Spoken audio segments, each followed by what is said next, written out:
पंकजं करोमि नारायण सदा पूजनं वदामि नारायण नाम निर्मलं स्मरामि नारायण तत्त्वमव्ययम् व्यासाय विष्णुरूपाय व्यासरूपाय विष्णवे नमो वै ब्रह्मनिधये वासिष्ठाय नमो नमः। ओम वांग मे मनसि प्रतिष्ठिता मनो मे वाचि प्रतिष्ठिता आवीर्म आवीर्मयेधि श्रुतं मे मा प्रहासीः अनेन अधीतेन अहोरात्रानुसन्धधामि ऋतं वदिष्यामि सत्यं वदिष्यामि तन्माम् अवतु तद्वक्तारम् अवतु अवतु माम् अवतु वक्तारम् ओम शांति शांति शांति। ನಾನೀಗ ಹೇಳಿದ ಮಾತು ಅಲ್ಲ ಮಂತ್ರ ಐತರೇಯ ಉಪನಿಷತ್ತಿನಲ್ಲಿರುವಂತಹ ಶಾಂತಿ ಮಂತ್ರ. ನಾವಾಡಿದುದು ಕೇವಲ ಮಾತಾಗುತ್ತದೆ, ಋಷಿಗಳು ಮಾತಾಡಿದರೆ ಅದು ಮಂತ್ರವಾಗುತ್ತದೆ.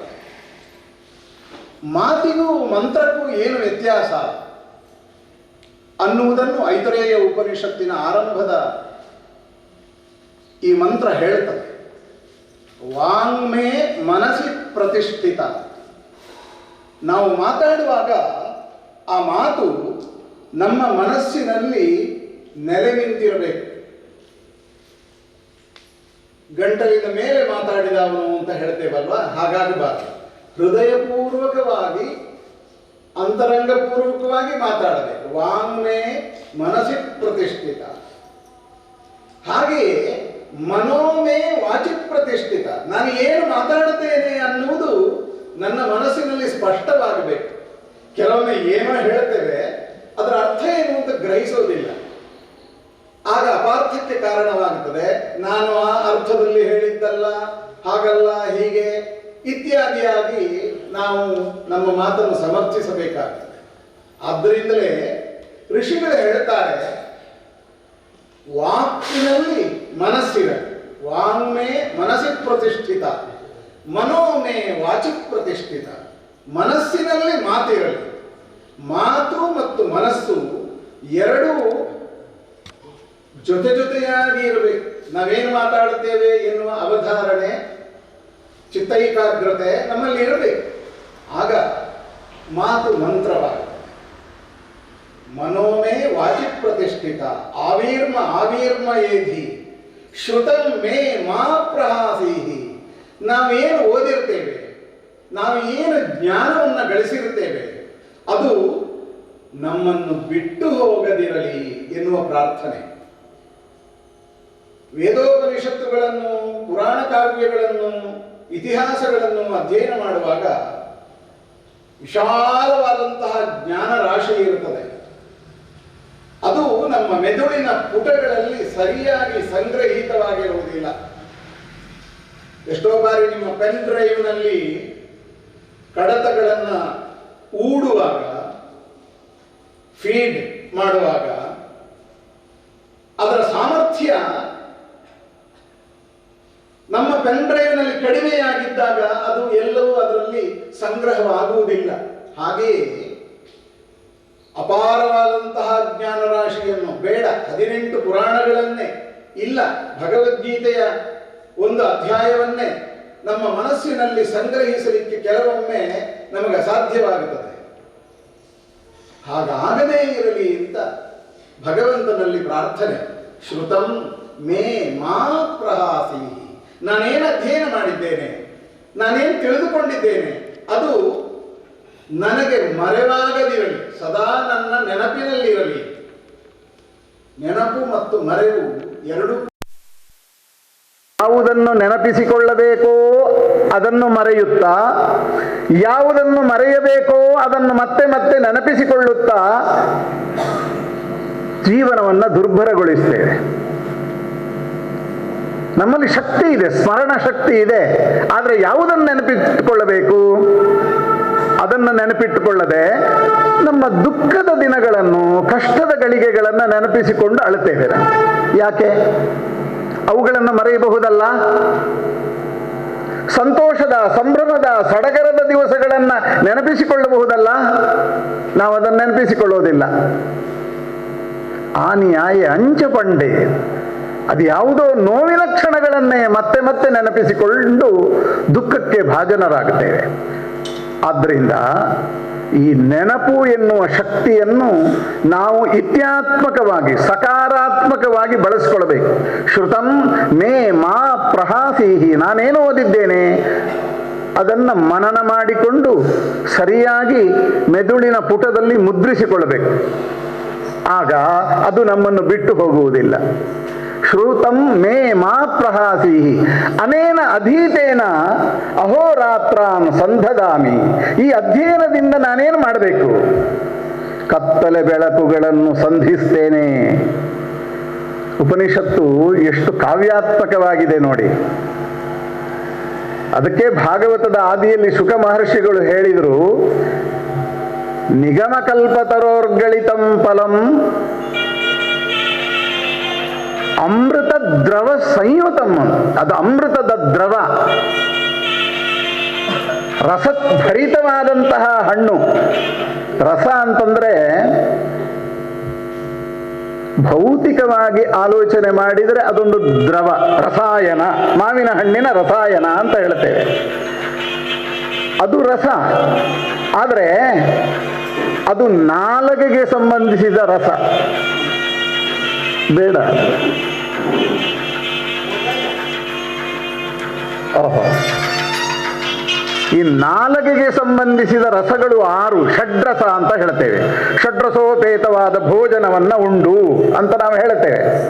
ಕಹಿ, ಸಿಹಿ, ಖಾರ, ಒಗರು, ಹುಳಿ, ಉಪ್ಪು, ಇದು 6 ರಸಗಳು. ಆದರೆ ಅಧ್ಯಾತ್ಮದ ವಿಷಯದಲ್ಲಿ, ಕಾವ್ಯ ಸೌಂದರ್ಯದ ಸಂದರ್ಭದಲ್ಲಿ ನಾವು ಹೇಳುವ ರಸ ಷಡ್ರಸ ಅಲ್ಲ, 6 ರಸಗಳಲ್ಲ, ಅದು ನವರಸ. ಶೃಂಗಾರ, ವೀರ, ಕರುಣ, ಅದ್ಭುತ, ಹಾಸ್ಯ, ಭಯಾನಕ, ಬೀಭತ್ಸ, ರೌದ್ರ, ಶಾಂತ, 9 ರಸ. ಭರತ ಎನ್ನುವಂತಹ ಒಬ್ಬ ಮಹರ್ಷಿ ನಾಟ್ಯಶಾಸ್ತ್ರವನ್ನು ಸೃಷ್ಟಿ ಮಾಡುತ್ತಾನೆ ಸಾಮವೇದದಿಂದ. ಆಗ ಅವನು 8 ರಸಗಳನ್ನು ಹೇಳುವುದು. ಆದರೆ ಅನಂತರ ಈ 8 ಇಲ್ಲದೆ ಇರುವ ಒಂದು ಪ್ರಶಾಂತ ಮನಸ್ಥಿತಿಯಲ್ಲಿಯೂ ಭಕ್ತಿ ಪ್ರವಹಿಸ್ತದೆ, ಭಗವಂತನನ್ನು ನಾವು ಧ್ಯಾನಿಸಬಹುದು ಅಂತ ಮನೀಷಿಗಳು ಹೇಳಿ ಅದಕ್ಕೆ ಶಾಂತ ಅಂತ ಹೆಸರಿಟ್ಟರು. ಎಲ್ಲಿ ಶೃಂಗಾರ, ವೀರ, ಕರುಣ, ಅದ್ಭುತ, ಹಾಸ್ಯ, ಭಯಾನಕ, ಬೀಭತ್ಸ, ರೌದ್ರ ರಸಗಳು ಇವು 8 ಇರುವುದಿಲ್ಲವೋ ಅಲ್ಲಿ 9ನೆಯದಾದ ಇನ್ನೊಂದು ರಸ ಇರುತ್ತದೆ, ಅದು ಶಾಂತ. ಶಾಂತರಸ ಅಂತಂದ್ರೆ ಭಕ್ತಿಯ ಭಾವನಾತ್ಮಕವಾದ ಹೃದಯದಲ್ಲಿ ನಾವು ಪರತತ್ವವನ್ನು ಚಿಂತಿಸುವುದು ಅಂತ ಅದಕ್ಕೆ ಅರ್ಥ. ಸೀತಾ ಕಲ್ಯಾಣವನ್ನು ನೋಡ್ತಾ ಇರುವಾಗ ಶೃಂಗಾರ ರಸ ನಮ್ಮ ಮನಸ್ಸಿನಲ್ಲಿ ಸೃಷ್ಟಿಯಾಗಬಹುದು. ಶಿವಧನುರ್ಭಂಜನವನ್ನು ಮಾಡುವಾಗ ವೀರರಸ ನಮ್ಮ ಮನಸ್ಸಿನಲ್ಲಿ ಸೃಷ್ಟಿಯಾಗಬಹುದು. ದಶಕಂಠ ರಾವಣನನ್ನು ವಧಿಸುವಾಗ ಶ್ರೀರಾಮಚಂದ್ರ ನಮ್ಮಲ್ಲಿ ಬೀಭತ್ಸವೋ, ಭಯಾನಕವೋ, ರೌದ್ರವೋ ಆವಾಹನೆಗೊಳ್ಳಬಹುದು. ಆದರೆ ರಾಮಾಯಣವನ್ನು ಆದ್ಯಂತವಾಗಿ ಓದಿದ ಮೇಲೆ ನಮ್ಮ ಮನಸ್ಸಿನಲ್ಲಿ, ಹೇ ಭಗವಂತ, ನೀನು ಧರಣಿಗೆ ಬಂದು ಈ ಭೂಭಾರ ಹರಣವನ್ನು ಮಾಡಿದೆಯಲ್ಲ ಎನ್ನುವಂತಹ ಪ್ರಪನ್ನಗತಿತ್ವ, ಶರಣಾಗತಿತ್ವ ನಮ್ಮ ಮನಸ್ಸಿಗೆ ವೇದ್ಯವಾಗುತ್ತದೆ. ಅದು ಶಾಂತರಸ. ಅಂತಹ ರಸಸ್ಥಿತಿಯನ್ನ ಪಡೆಯುವುದಕ್ಕೆ ಈ ಕಾವ್ಯ ಪುರಾಣಗಳು ನಮಗೆ ಉಪಾದೇಯವಾಗಿವೆ. ಶ್ರುತಂ ಮೇ ಮಹಾಪ್ರಹಾಸೀ ಅನೇನ ಅಧೀತೇನ ಅಹೋರಾತ್ರಾನ ಸಂಧದಾಮಿ. ಎಲ್ಲಿ ಕಾವ್ಯಾತ್ಮಕವಾದ ಮಾತಿರುತ್ತದೆ ಅದು ರಸಭರಿತವಾಗುತ್ತದೆ. ಶುಕಮುನಿಗಳು ಹೇಳಿದ ಭಾಗವತ ಅಂತಹ ರಸಫಲ. ಅದು ಅಹೋರಾತ್ರಗಳನ್ನು ಸಂಧಿಸುವುದು ಅಂತಂದ್ರೆ ಕತ್ತಲೆ ಮತ್ತು ಬೆಳಕು, ಅಜ್ಞಾನ ಮತ್ತು ಜ್ಞಾನ ಅವೆರಡನ್ನೂ ಸಂಧಿಸುವಂತಹ ತನ್ಮೂಲಕ ಕತ್ತಲೆಗೆ ಬೆಳಕು ಬಂದಾಗ ಕತ್ತಲೆ ಎಲ್ಲಿ ಹೋಗುತ್ತದೆ? ಕಾಣುವುದಿಲ್ಲ, ಬೆಳಕೇ ಕಾಣುತ್ತದೆ. ಹಾಗೆ ಜ್ಞಾನವು ಉದಯವಾದಾಗ ಅಜ್ಞಾನ ವಿನಾಶವಾಗುತ್ತದೆ. ಕತ್ತಲೆ ಮತ್ತು ಬೆಳಕುಗಳ ಸಂಯೋಗದಿಂದ ಬೆಳಕೇ ವಿಜೃಂಭಿಸ್ತದೆ. ಅನೇನ ಅಧೀತೇನ ಅಹೋರಾತ್ರಾನ ಸಂದಧಾಮಿ. ಈ ಅಧ್ಯಯನದಿಂದ, ಈ ಪುರಾಣವನ್ನು ವಾಚನ ಮಾಡುವುದರ ಮೂಲಕ ನನ್ನ ಮನಸ್ಸಿನ ಸಂದೇಹವನ್ನು, ಅಜ್ಞಾನವನ್ನು ನಿವಾರಣೆ ಮಾಡಿಕೊಂಡು ಜ್ಞಾನ ಪ್ರಕಾಶದಿಂದ ನಾನು ಕಂಗೊಳಿಸುತ್ತೇನೆ.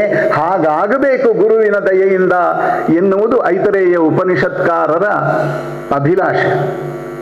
ಅನೇನ ಅಧೀರಿತೇನ ಅಹೋರಾತ್ರಾನ ಸಂದಧಾಮಿ, ಋತಂ ವದಿಷ್ಯಾಮಿ ಸತ್ಯಂ ವದಿಷ್ಯಾಮಿ, ಇದು ಸತ್ಯವಾದ ಮಾತು. ಇಂತಹ ದಿವ್ಯ ಶಕ್ತಿಯನ್ನು ಕೊಡುವಂತಹ ಭಗವಂತ ನನ್ನನ್ನು ಕಾಪಾಡಲಿ, ನನ್ನ ಗುರುವನ್ನು ಕಾಪಾಡಲಿ. ಭಾರತೀಯ ಹೃದಯ ಸಂಸ್ಕಾರ ನೋಡಿ, ಸ್ವಾರ್ಥ ಲೋಲುಪವಾದದ್ದಲ್ಲ ಅದು. ನನ್ನನ್ನು ಕಾಪಾಡುವುದರ ಜೊತೆಗೆ ನನ್ನ ಗುರುವನ್ನೂ ಕಾಪಾಡುವುದು. ಅವತು ಮಾಂ ಅವತು ವಕ್ತಾರಂ, ಅವತು ವಕ್ತಾರಂ, ವಕ್ತಾರ ಅಂದರೆ ಗುರು.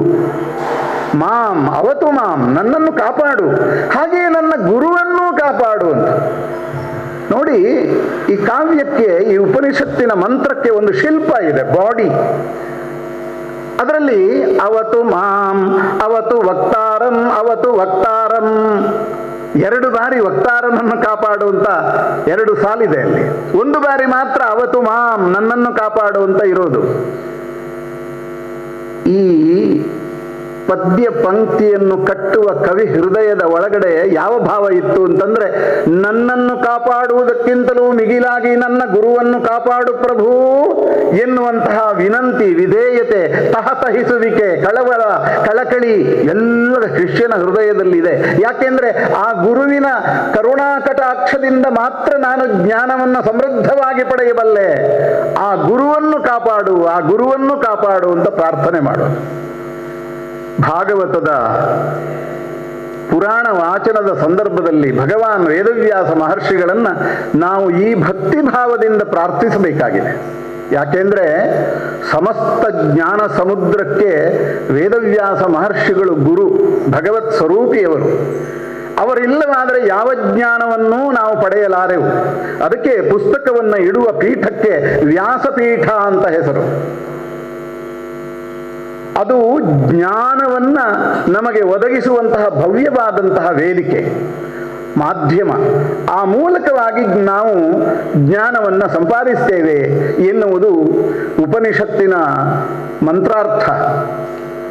ಎಷ್ಟು ಸುಲಲಿತವಾದಂತಹ,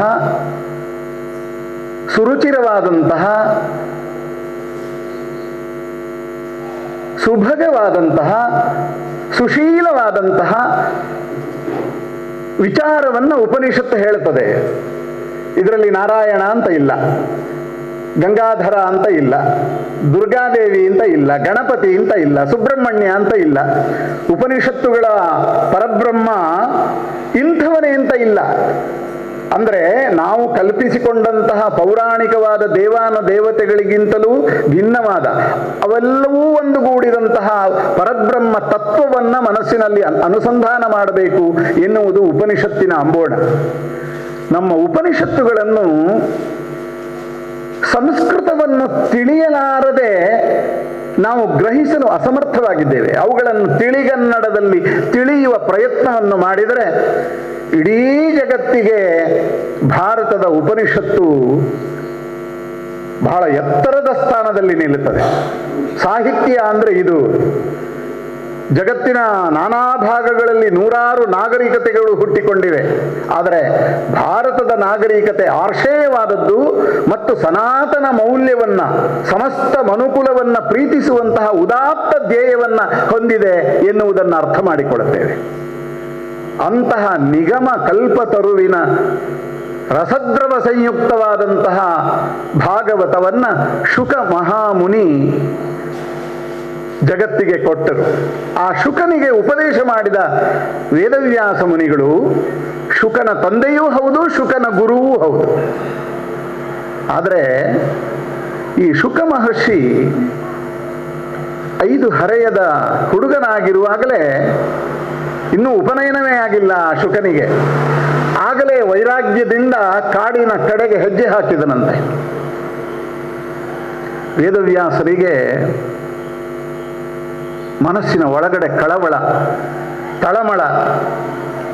ವೇದವ್ಯಾಸರು ಸಂಸಾರಿಗಳು. ಮಗು ಹುಟ್ಟಿದ್ದಾನೆ ಶುಕ. ಪ್ರತಿನಿತ್ಯ ಅವನಿಗೆ ಉಪನಿಷತ್ತುಗಳನ್ನು, ವೇದಗಳನ್ನು, ಪುರಾಣಗಳನ್ನು ಬೋಧನೆ ಮಾಡಬೇಕು.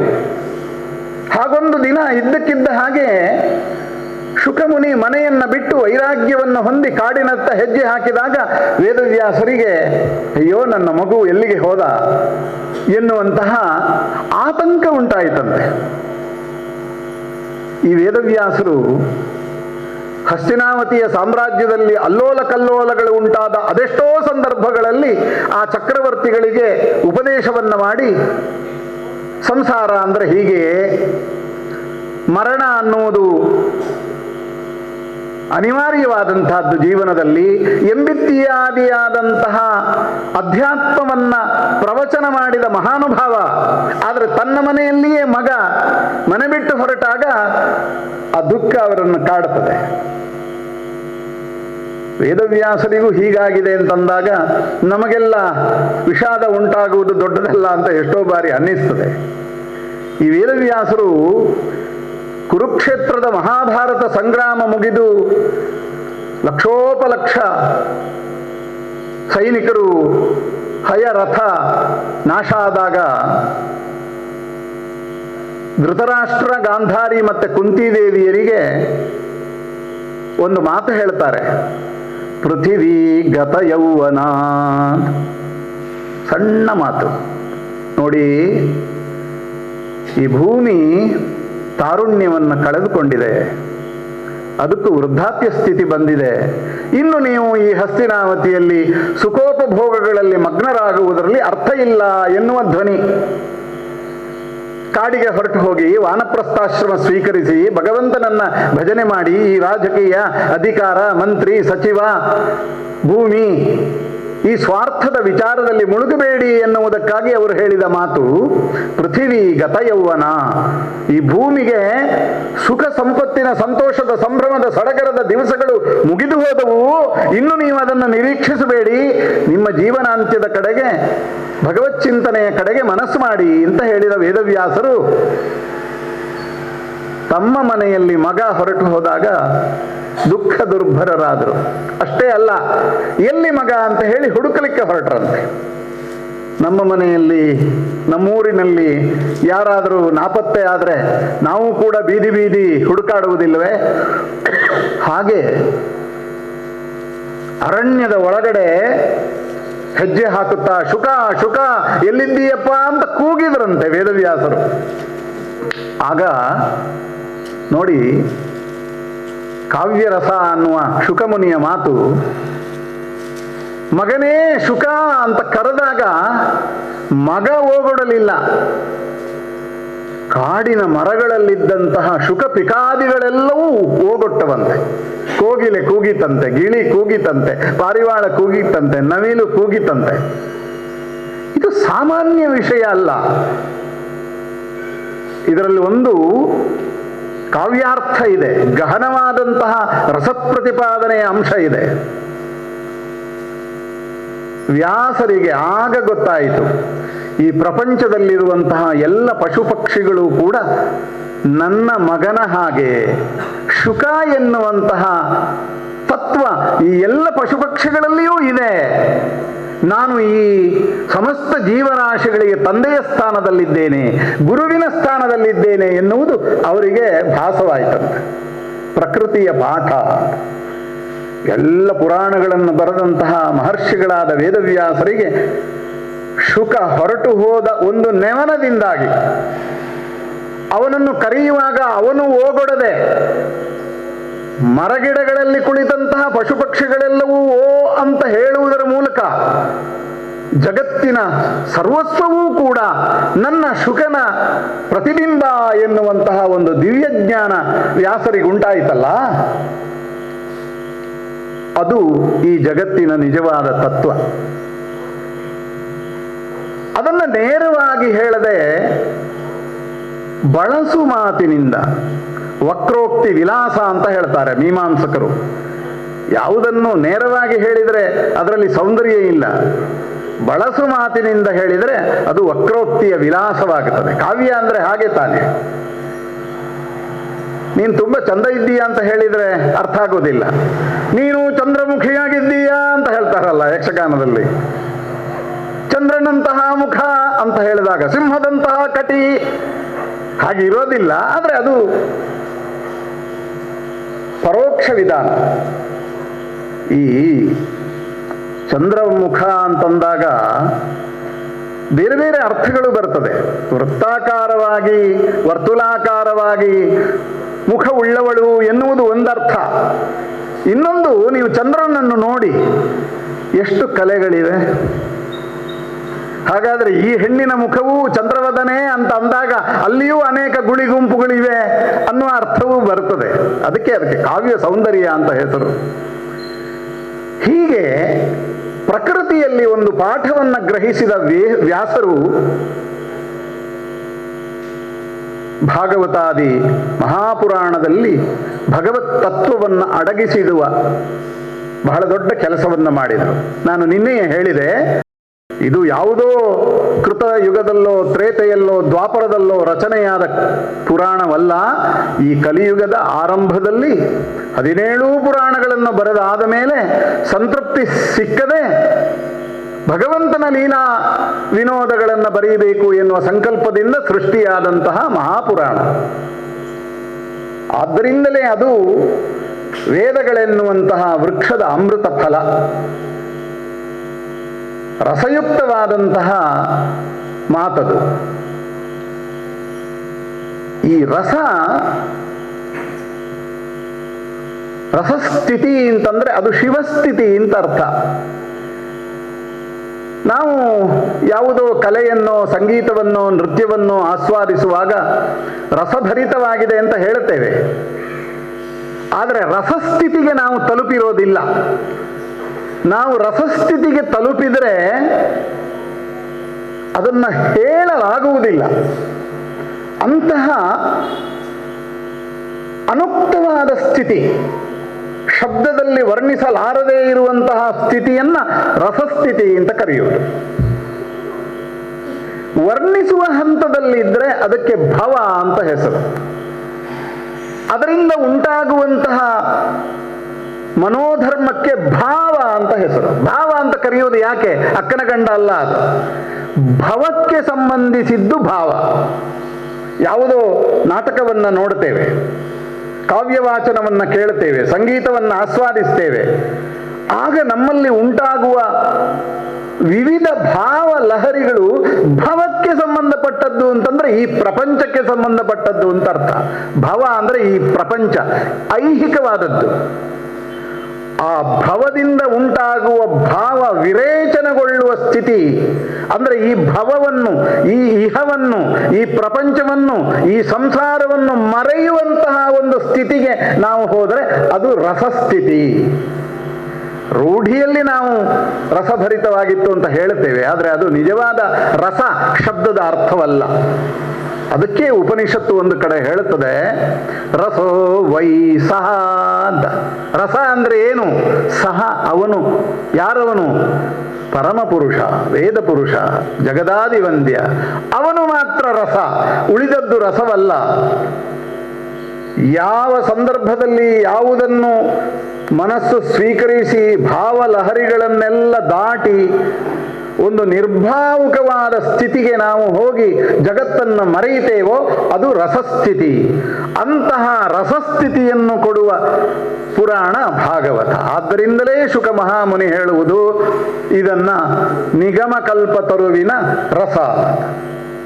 ಅದನ್ನು ನಾವು ಆಸ್ವಾದಿಸಬೇಕು. ಅದಕ್ಕೆ ಮುಹುರಹೋ ರಸಿಕಾಹ ಭುವಿ ಭಾವುಕಾಹ ಅಂತ ಹೆಸರು. ನಾವು ರಸಿಕ ಅಂತಂದ್ರೆ ನಮ್ಮ ಮನಸ್ಸಿನಲ್ಲಿ ತುಂಬ ಕ್ಷುಲ್ಲಕವಾದ ಅರ್ಥ ಇರ್ತದೆ. ಅವನು ಮಹಾರಸಿಕ ಅಂತ ಹೇಳಿದರೆ ಆ ಶಬ್ದದ ಅರ್ಥವನ್ನ ನಾವು ಕೀಳಾಗಿ ಪರಿಭಾವಿಸ್ತೇವೆ. ನಿಜವಾದ ರಸ ಹೇಗೆ ಭಗವದ್ವಾಚಿಯಾಗಿದೆಯೋ ಹಾಗೆ ರಸಿಕ ಎನ್ನುವ ಶಬ್ದದ ನಿಜವಾದ ಅರ್ಥ ಭಗವತ್ ಚಿಂತನವನ್ನು ಮಾಡುವ ಸ್ಥಿತಿ ಅಂತ ಅರ್ಥ.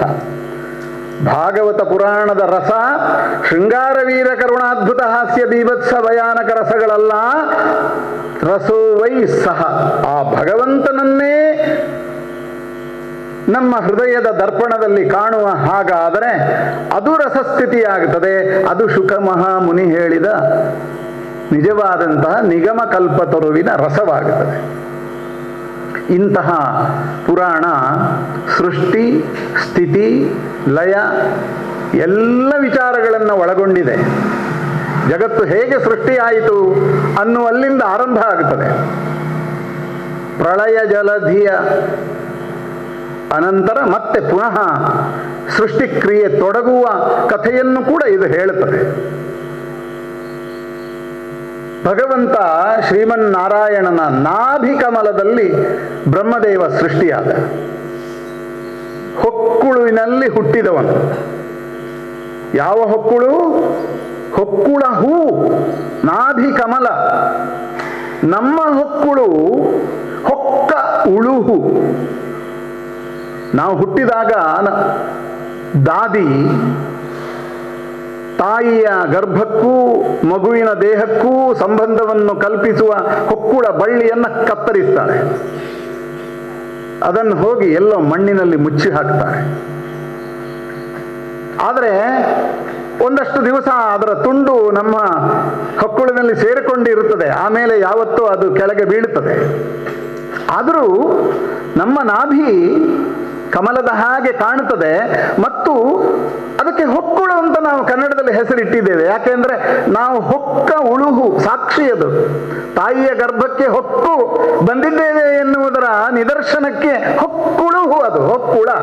ಆದರೆ ಭಗವಂತ, ಅವನಿಗೆ ತಾಯಿ ತಂದೆಯರಿಲ್ಲ, ಆದ್ಯಂತ ಪುರುಷ ಅವನು. ಅನಂತ ಅಂತ ಹೆಸರು. ಅದಕ್ಕೆ ತಾನೇ ನಾವು ಅನಂತ ನಾಗ ಅಂತ ಹೇಳುವುದು. ಅಂತ್ಯವಿಲ್ಲದೆ ಇರುವಂಥವನು ಅನಂತ. ಅಂತಹ ಶ್ರೀಮನ್ನಾರಾಯಣನ ನಾಭಿಕಮಲದಲ್ಲಿ ಬ್ರಹ್ಮದೇವ ಅವನನ್ನು ಸೃಷ್ಟಿಸ್ತಾರೆ ದೇವರು. ನಾರಾಯಣ ದೇವರಿಗೆ ನಾನೊಬ್ಬನೇ ಇರುವುದಲ್ಲ, ತುಂಬ ಜೀವಕೋಟಿಗಳು ಸೃಷ್ಟಿಯಾಗಬೇಕು ಅಂತ ಮನಸ್ಸಾಯಿತಂತೆ. ಒಬ್ಬ ಕವಿ ಹೇಳ್ತಾರೆ, ಸುಮ್ಮನೊಬ್ಬಂಟಿ ಎಂತಿಹುದು ಬೇಸರಬಹುದು ಹೊಮ್ಮುವೆನು ಕೋಟಿ ರೂಪದಲ್ಲಿ ತಾನೆಂದು ಬೊಮ್ಮ ನೆಳಸಿದನಂತೆ ಆ ಎಳಸಿಕೆಯೇ ಮಾಯೆ ನಮ್ಮಿರವು ಮಾಯೆಯಲ್ಲಿ ಮಂಕುತಿಮ್ಮ ಅಂತ. ಸುಮ್ಮನೆ ಒಬ್ಬಂಟಿಯಾಗಿ ಎಷ್ಟು ದಿವಸಪ್ಪ ಹೀಗಿರುವುದು ಅಂತ ದೇವರಿಗೆ, ಶ್ರೀಮನ್ನಾರಾಯಣನಿಗೆ ಬೇಸರ ಆಯ್ತಂತೆ. ಜೀವಕೋಟಿಗಳ ಮೂಲಕ ನಾನು ಅಭಿವ್ಯಕ್ತಗೊಳ್ಳುತ್ತೇನೆ ಅಂತ ಅವನು ಬಯಸಿದ ಮಾತ್ರಕ್ಕೆ, ಸಂಕಲ್ಪ ಮಾತ್ರದಿಂದಲೇ ನಾಭಿಯಲ್ಲಿ ಹೂವರಳಿತು. ಹೂವಿನಲ್ಲಿ ಬ್ರಹ್ಮದೇವ ಸೃಷ್ಟಿಯಾದ. ಮುಂದಿನ ಕೆಲಸ ಅವನು ಮಾಡಬೇಕು. ಆ ಬ್ರಹ್ಮದೇವ ಮೊದಲು ಸನಕಾದಿಗಳು 4 ಜನ ಮಕ್ಕಳನ್ನು ಸೃಷ್ಟಿ ಮಾಡಿದನಂತೆ. ಆ ಮಕ್ಕಳನ್ನು ಕರೆದು ಹೇಳ್ತಾನೆ ಬ್ರಹ್ಮ, ಮಕ್ಕಳೇ, ನೀವೆಲ್ಲ ಸಂಸಾರವಂದಿಗರಾಗಿ ಪ್ರಜೋತ್ಪತ್ತಿಯನ್ನು ಮಾಡಿ ಪ್ರಪಂಚವನ್ನು ಬೆಳೆಸಬೇಕು ಅಂತ. ಆದರೆ ಸನಕ ಸನಂದನಾದಿಗಳು ಅದೊಂದು ಕೆಲಸ ಬೇಡ ಅಂತ ಹೇಳ್ತಾರೆ. ನಾವು ವೈರಾಗ್ಯದಿಂದ ಭಗವಂತನನ್ನು ಧ್ಯಾನ ಮಾಡುತ್ತಾ ಇರ್ತೇವೆ, ಸಂಸಾರದಲ್ಲಿ ಭವಬಂಧನದಲ್ಲಿ ಮುಳುಗುವುದಕ್ಕೆ ನಾವು ಇಷ್ಟಪಡುವುದಿಲ್ಲ ತಂದೆ ಅಂತ ಹೇಳ್ತಾರೆ. ನೋಡಿ, ಜಗತ್ತಿನ ಸೃಷ್ಟಿಯ ಆರಂಭದಲ್ಲಿ ಹುಟ್ಟಿದ್ದೇ ವೈರಾಗ್ಯ, ಸಾಂಸಾರಿಕ ವ್ಯಾಮೋಹ ಅಲ್ಲ. ವೈರಾಗ್ಯ ಇಲ್ಲಿ ಹುಟ್ಟಿದ್ದು, ಇಲ್ಲಿಂದ ಇಲ್ಲಿ ಮತ್ತೆ ಹುಟ್ಟಬಾರದು ಎನ್ನುವುದಕ್ಕೆ ಕಾರಣವಾಗಬೇಕು ಎನ್ನುವ ಆಶಯ. ಮತ್ತೆ ಮತ್ತೆ ಹುಟ್ಟಿ ಇಲ್ಲಿಯೇ ಸಾಯಿ, ಮತ್ತೆ ಸತ್ತು ಮತ್ತೆ ಹುಟ್ಟಬೇಕು ಎನ್ನುವ ಅಪೇಕ್ಷೆಯನ್ನು ಹೊತ್ತು ನಿಲ್ಲಲಿಲ್ಲ ಆರಂಭದ ಸೃಷ್ಟಿಯ ಮೂಲದಲ್ಲಿಯೇ, ಸೃಷ್ಟಿಯ ಬೀಜದಲ್ಲಿಯೇ ವೈರಾಗ್ಯ ಇದೆ. ಸನಕಾದಿಗಳು ವಿರಾಗಿಗಳಾಗಿ, ಬ್ರಹ್ಮಮಾನಸ ಪುತ್ರರವರು ಕೌಪೀನಧಾರಿಗಳಾಗಿ ಭಗವತ್ ಚಿಂತನೆಯನ್ನು ಮಾಡುತ್ತಾ ಹೊರಟು ಹೋದರು. ಆಮೇಲೆ ಬ್ರಹ್ಮ ಸರಸ್ವತಿಯನ್ನು ಸೃಷ್ಟಿ ಮಾಡಿದ. ಮಾತಿನ ಸೃಷ್ಟಿ ಅಂತ ಅರ್ಥ ಅದಕ್ಕೆ. ಸರಸ್ವತಿ ಅಂತಂದ್ರೆ ಒಂದು ಹೆಣ್ಣಿನ ರೂಪ ಹಾಗೆಲ್ಲ ಕಲ್ಪಿಸಿಕೊಳ್ಳಬಾರದು. ಅದು ನಮ್ಮ ಮೂಢ ಮನಸ್ಸಿಗೆ ಅರ್ಥ ಆಗುವ ಹಾಗೆ ಸರಸ್ವತಿ ಎನ್ನುವವಳು ಹೆಣ್ಣು, ಬ್ರಹ್ಮನ ಮಗಳು, ಆಮೇಲೆ ಅವಳೇ ಹೆಂಡತಿಯಾದಳು ಇತ್ಯಾದಿ ಕಪೋಲ ಕಲ್ಪಿತವಾದ ಕಥೆ ಅದು. ಅರ್ಥಾತ್ ಬ್ರಹ್ಮನ ಮನಸ್ಸಿನ ಮೂಲಕ ಮಾತು ಹೊರಹೊಮ್ಮಿತು ಅಂತ ಅರ್ಥ. ವಾಣಿ ಅಂತ ಹೆಸರು ಶಾರದೆಗೆ, ಸರಸ್ವತಿಗೆ. ವಾಣಿ ಅಂದರೆ ಮಾತು. ಆದರೆ ಆ ಮಾತು ಹೇಗಿತ್ತು ನಾನು ಮೊದಲೇ ಹೇಳಿದೆ. ವಾಂಗ್ಮೇ ಮನಸ್ಸಿ ಪ್ರತಿಷ್ಠಿತ, ಮಾತು ಮನಸ್ಸಿನಲ್ಲಿ ಮುದವನ್ನ ನೀಡುವ ಹಾಗಿರಬೇಕು. ಬ್ರಹ್ಮನ ವಾಣಿ ವೇದ ರೂಪ ಸಂತೋಷವನ್ನು ಸೃಷ್ಟಿಸಿತು, ಸೌಂದರ್ಯವನ್ನು ಕಲ್ಪಿಸಿತು. ಮಾತಿಗೆ ಮನಸ್ಸು ಸೋತು ಹೋಯಿತು. ಅದನ್ನು ಕಥೆ ಕಟ್ಟುವವರು ಸರಸ್ವತಿಯ ಮೇಲೆ ಬ್ರಹ್ಮನಿಗೆ ಮೋಹವಾಯಿತು ಅಂತ ಬರೆದರು. ಅದು ಬೇರೆ.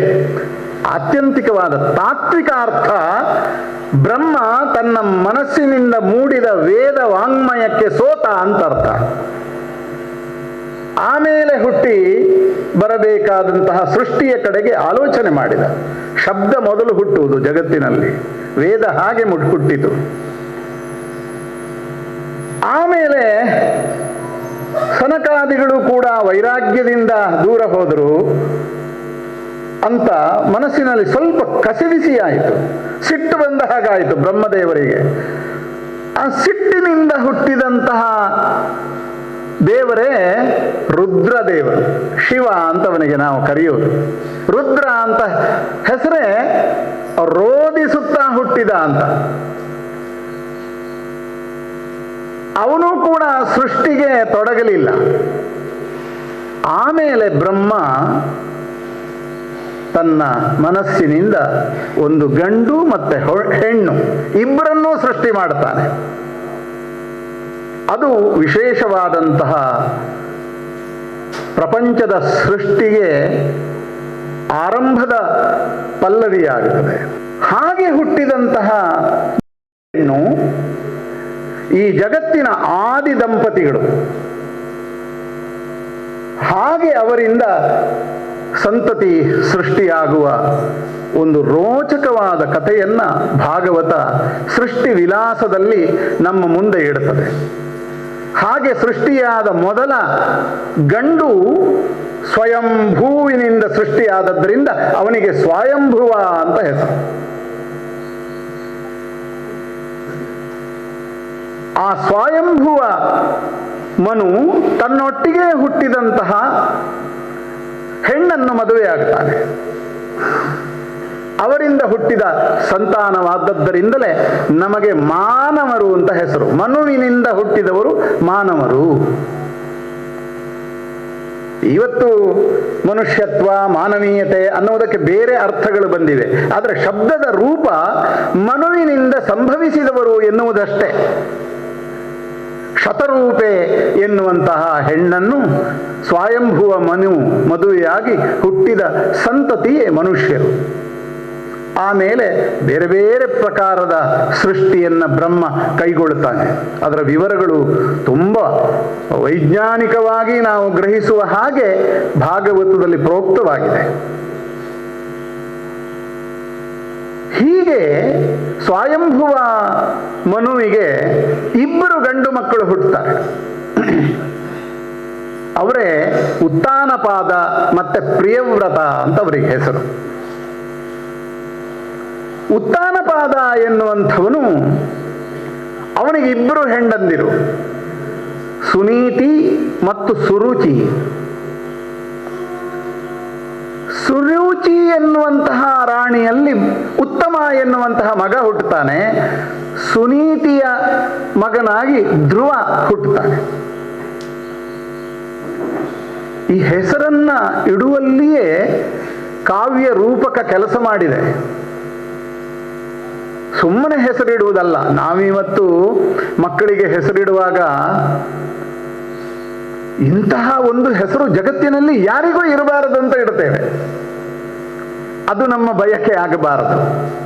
ನಮ್ಮ ಬಯಕೆ ಏನಾಗಬೇಕು ಅಂತಂದ್ರೆ, ಆ ಹೆಸರಿನ ಅರ್ಥ ಏನು, ಆ ಅರ್ಥಕ್ಕನುಗುಣವಾಗಿ ಅವನು ಜೀವನವನ್ನು ಸಾಗಿಸಬೇಕು ಎನ್ನುವಂತಹ ವಿಶಾಲ ಅರ್ಥದಲ್ಲಿ ಇರಬೇಕು. ಅದಕ್ಕೆ ದೇವರ ಹೆಸರನ್ನು ಇಡೋದು. ದೇವರ ಹಾಗೆ ಒಳ್ಳೆ ಕೆಲಸ ಮಾಡಲಿ ಅನ್ನುವುದು ಪ್ರಾಚೀನರ ನಂಬಿಕೆ. ಇವತ್ತು ಹಾಗಲ್ಲ. ನಿಘಂಟಿನಲ್ಲಿಯೇ ಇಲ್ಲದೆ ಇದ್ದ ಶಬ್ದಗಳನ್ನು ಸೃಷ್ಟಿ ಮಾಡಿ ಮಕ್ಕಳಿಗೆ ಹೆಸರಿಡ್ತಾರೆ. ನನಗೆ ತುಂಬ ಜನ ಮಗು ಹುಟ್ಟುವ ಮೊದಲೇ ಪತ್ರ ಬರೆದಿರ್ತಾರೆ, ಫೋನ್ ಮಾಡಿರ್ತಾರೆ. ಹೀಗೆ ನಮಗೊಂದು ಮಗು ಹುಟ್ಟುತ್ತದೆ, ಅದಕ್ಕೆ ಇಷ್ಟು ಅಕ್ಷರದ ಇಷ್ಟು ಗ್ರಾಮ್ ತೂಕದ ಹೆಸರು ಬೇಕು ಅನ್ನುವ ಹಾಗೆ. ನಾನು ಕೇಳೋದು, ಅದು ಗಂಡೋ ಹೆಣ್ಣೋ ಅಂತ. ಯಾಕಂದ್ರೆ ಭ್ರೂಣ ಪತ್ತೆ ಮಾಡುವ ಹಾಗಿಲ್ವಲ್ಲ. ನೀವು ಗಂಡು ಹೆಸರು ಕೊಡಿ, ಹೆಣ್ಣಿನ ಹೆಸರು ಕೊಡಿ ಅಂತ. ನಮ್ಗೆ ಎರಡು ಡಬ್ಬಲ್ ಕೆಲಸ. ಈ ಮಕ್ಕಳಿಗೆ ಹೆಸರಿಡುವುದು, ಪುಸ್ತಕಗಳಿಗೆ ಹೆಸರಿಡುವುದು, ಮತ್ತೆ ಮನೆಗೆ ಹೆಸರಿಡುವುದು ಬಹಳ ಕುತೂಹಲದ ವಿಷಯ.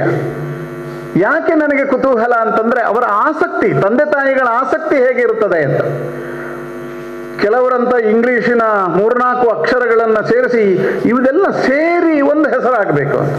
ಹೌದು, ಅದು ಹಾಗಾಗುವುದಿಲ್ವಲ್ಲ, ಅದಕ್ಕೆ ಅರ್ಥ ಬರೋದಿಲ್ಲಲ್ಲ. ಅರ್ಥ ಇಲ್ಲದಿದ್ರೆ ತೊಂದರೆ ಇಲ್ಲ ಮಾರಾಯರೆ, ಒಂದು ಕೇಳಿದಾಗ ನಮಗೆ ಖುಷಿ ಆಗಬೇಕು.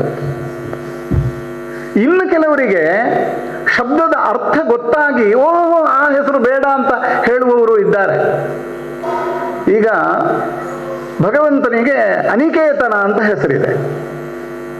ವಿಷ್ಣು ಸಹಸ್ರನಾಮದಲ್ಲೇ ಇರುವ ಹೆಸರು. ಆದಿಂದ ಬರಬೇಕು ಅಂತ ಒಬ್ಬರು ಹೇಳಿದಾಗ ನಾನು ಅನಿಕೇತನ ಇಡಿ, ಅಶ್ವತ್ಥ, ಅವಿನಾಶ, ಅವನೀಶ ಈ ಹೆಸರುಗಳು ತುಂಬ ಸಾಮಾನ್ಯ. ಅನಿಕೇತನ ಅಂತ ಇಡಿ. ಏನದರ ಅರ್ಥ? ನಿಕೇತನ ಅಂದರೆ ಮನೆ ಇಲ್ಲದೆ ಇದ್ದವನು. ಓ ಅದು ಬೇಡ ನಮಗೆ. ನಮ್ಮ ಮಗ ನಾಳೆ 10 ಮನೆ ಕಟ್ಟಬೇಕವನು, ತುಂಬಾ ದೊಡ್ಡ ಶ್ರೀಮಂತ ಆಗಬೇಕು, ಅವನಿಗೆ ಮನೆ ಇಲ್ಲದವನು ಎನ್ನುವ ಅರ್ಥದ ಅನಿಕೇತನ ಹೆಸರು ಬೇಡ. ಹೀಗೆ ಜನರ ಅಭಿರುಚಿ ಇದೆಯಲ್ಲ, ರುಚಿ ಮತ್ತೆ ಅಭಿರುಚಿ ಎರಡೂ ಹಾಳಾಗಿದೆ. ರುಚಿ ಯಾಕೆ ಹಾಳಾಗಿದೆ? ಅನ್ಯ ದೇಶೀಯ ಪಾಕ ಪ್ರಾವೀಣ್ಯಕ್ಕೆ ನಾಲೆಗೆ ಸೋತು ಹೋಗಿದೆ. ನಮ್ಮ ಪಾರಂಪರಿಕವಾದ ಭಾರತೀಯ ಅಡುಗೆ, ಅದರಲ್ಲೂ ನಮ್ಮ ದಕ್ಷಿಣ ಕನ್ನಡದ ಕರಾವಳಿಯ ಅಡುಗೆ ಎಷ್ಟು ಸ್ವಾದಿಷ್ಟವಾದದ್ದು. ಇವತ್ತು ಅಮೆರಿಕಾದಲ್ಲಿಯೂ ಕೂಡ ಉಡುಪಿ ಫಲಾಹಾರ ಮಂದಿರ ಅಂತ ಹಾಕಿದರೆ ಜನ ಅಲ್ಲಿ ಬಂದು ಆಸ್ವಾದಿಸ್ತಾರೆ ನಮ್ಮ ಇಡ್ಲಿ ಸಾಂಬಾರನ್ನ. ನಮ್ಮ ಪಾರಂಪರಿಕವಾದಂತಹ ಔತಣಕೂಟದಲ್ಲಿ ಇರುವಂತಹ ವ್ಯಂಜನಗಳು ಎಷ್ಟು 100-200 ವೈವಿಧ್ಯಮಯವಾದದ್ದು. ಎಷ್ಟೋ ನಮಗೆ ಇವತ್ತು ಗೊತ್ತಿಲ್ಲ. ಅದನ್ನು ತಯಾರು ಮಾಡುವುದಕ್ಕೆ ಆಧುನಿಕ ಪಾಕಶಾಸ್ತ್ರಜ್ಞರಿಗೆ ಗೊತ್ತಿಲ್ಲ. ಅಷ್ಟು ಅದ್ಭುತವಾದಂತಹ ರಸ ಇದೆ ಅದರಲ್ಲಿ, ಷಡ್ರಸ ಸೇರಿದೆ. ಆದರೆ ಅವುಗಳ ಬಗೆಗೆ ನಮಗೆ ಪಾರಂಪರಿಕವಾದ ರುಚಿ ನಮಗೆ ಬೇಡ. ನಮಗೆ ಇನ್ಯಾವುದೋ ದೇಶದ ಮಾಂಸಾಹಾರ ಭ್ರಾಂತಿಯನ್ನು ಉಂಟು ಮಾಡುವಂತಹ ಮಾಂಸ ತಿನ್ಲಿಕ್ಕಾಗೋದಿಲ್ಲ ನಮಗೆ, ನಾವು ಸಸ್ಯಾಹಾರಿಗಳು.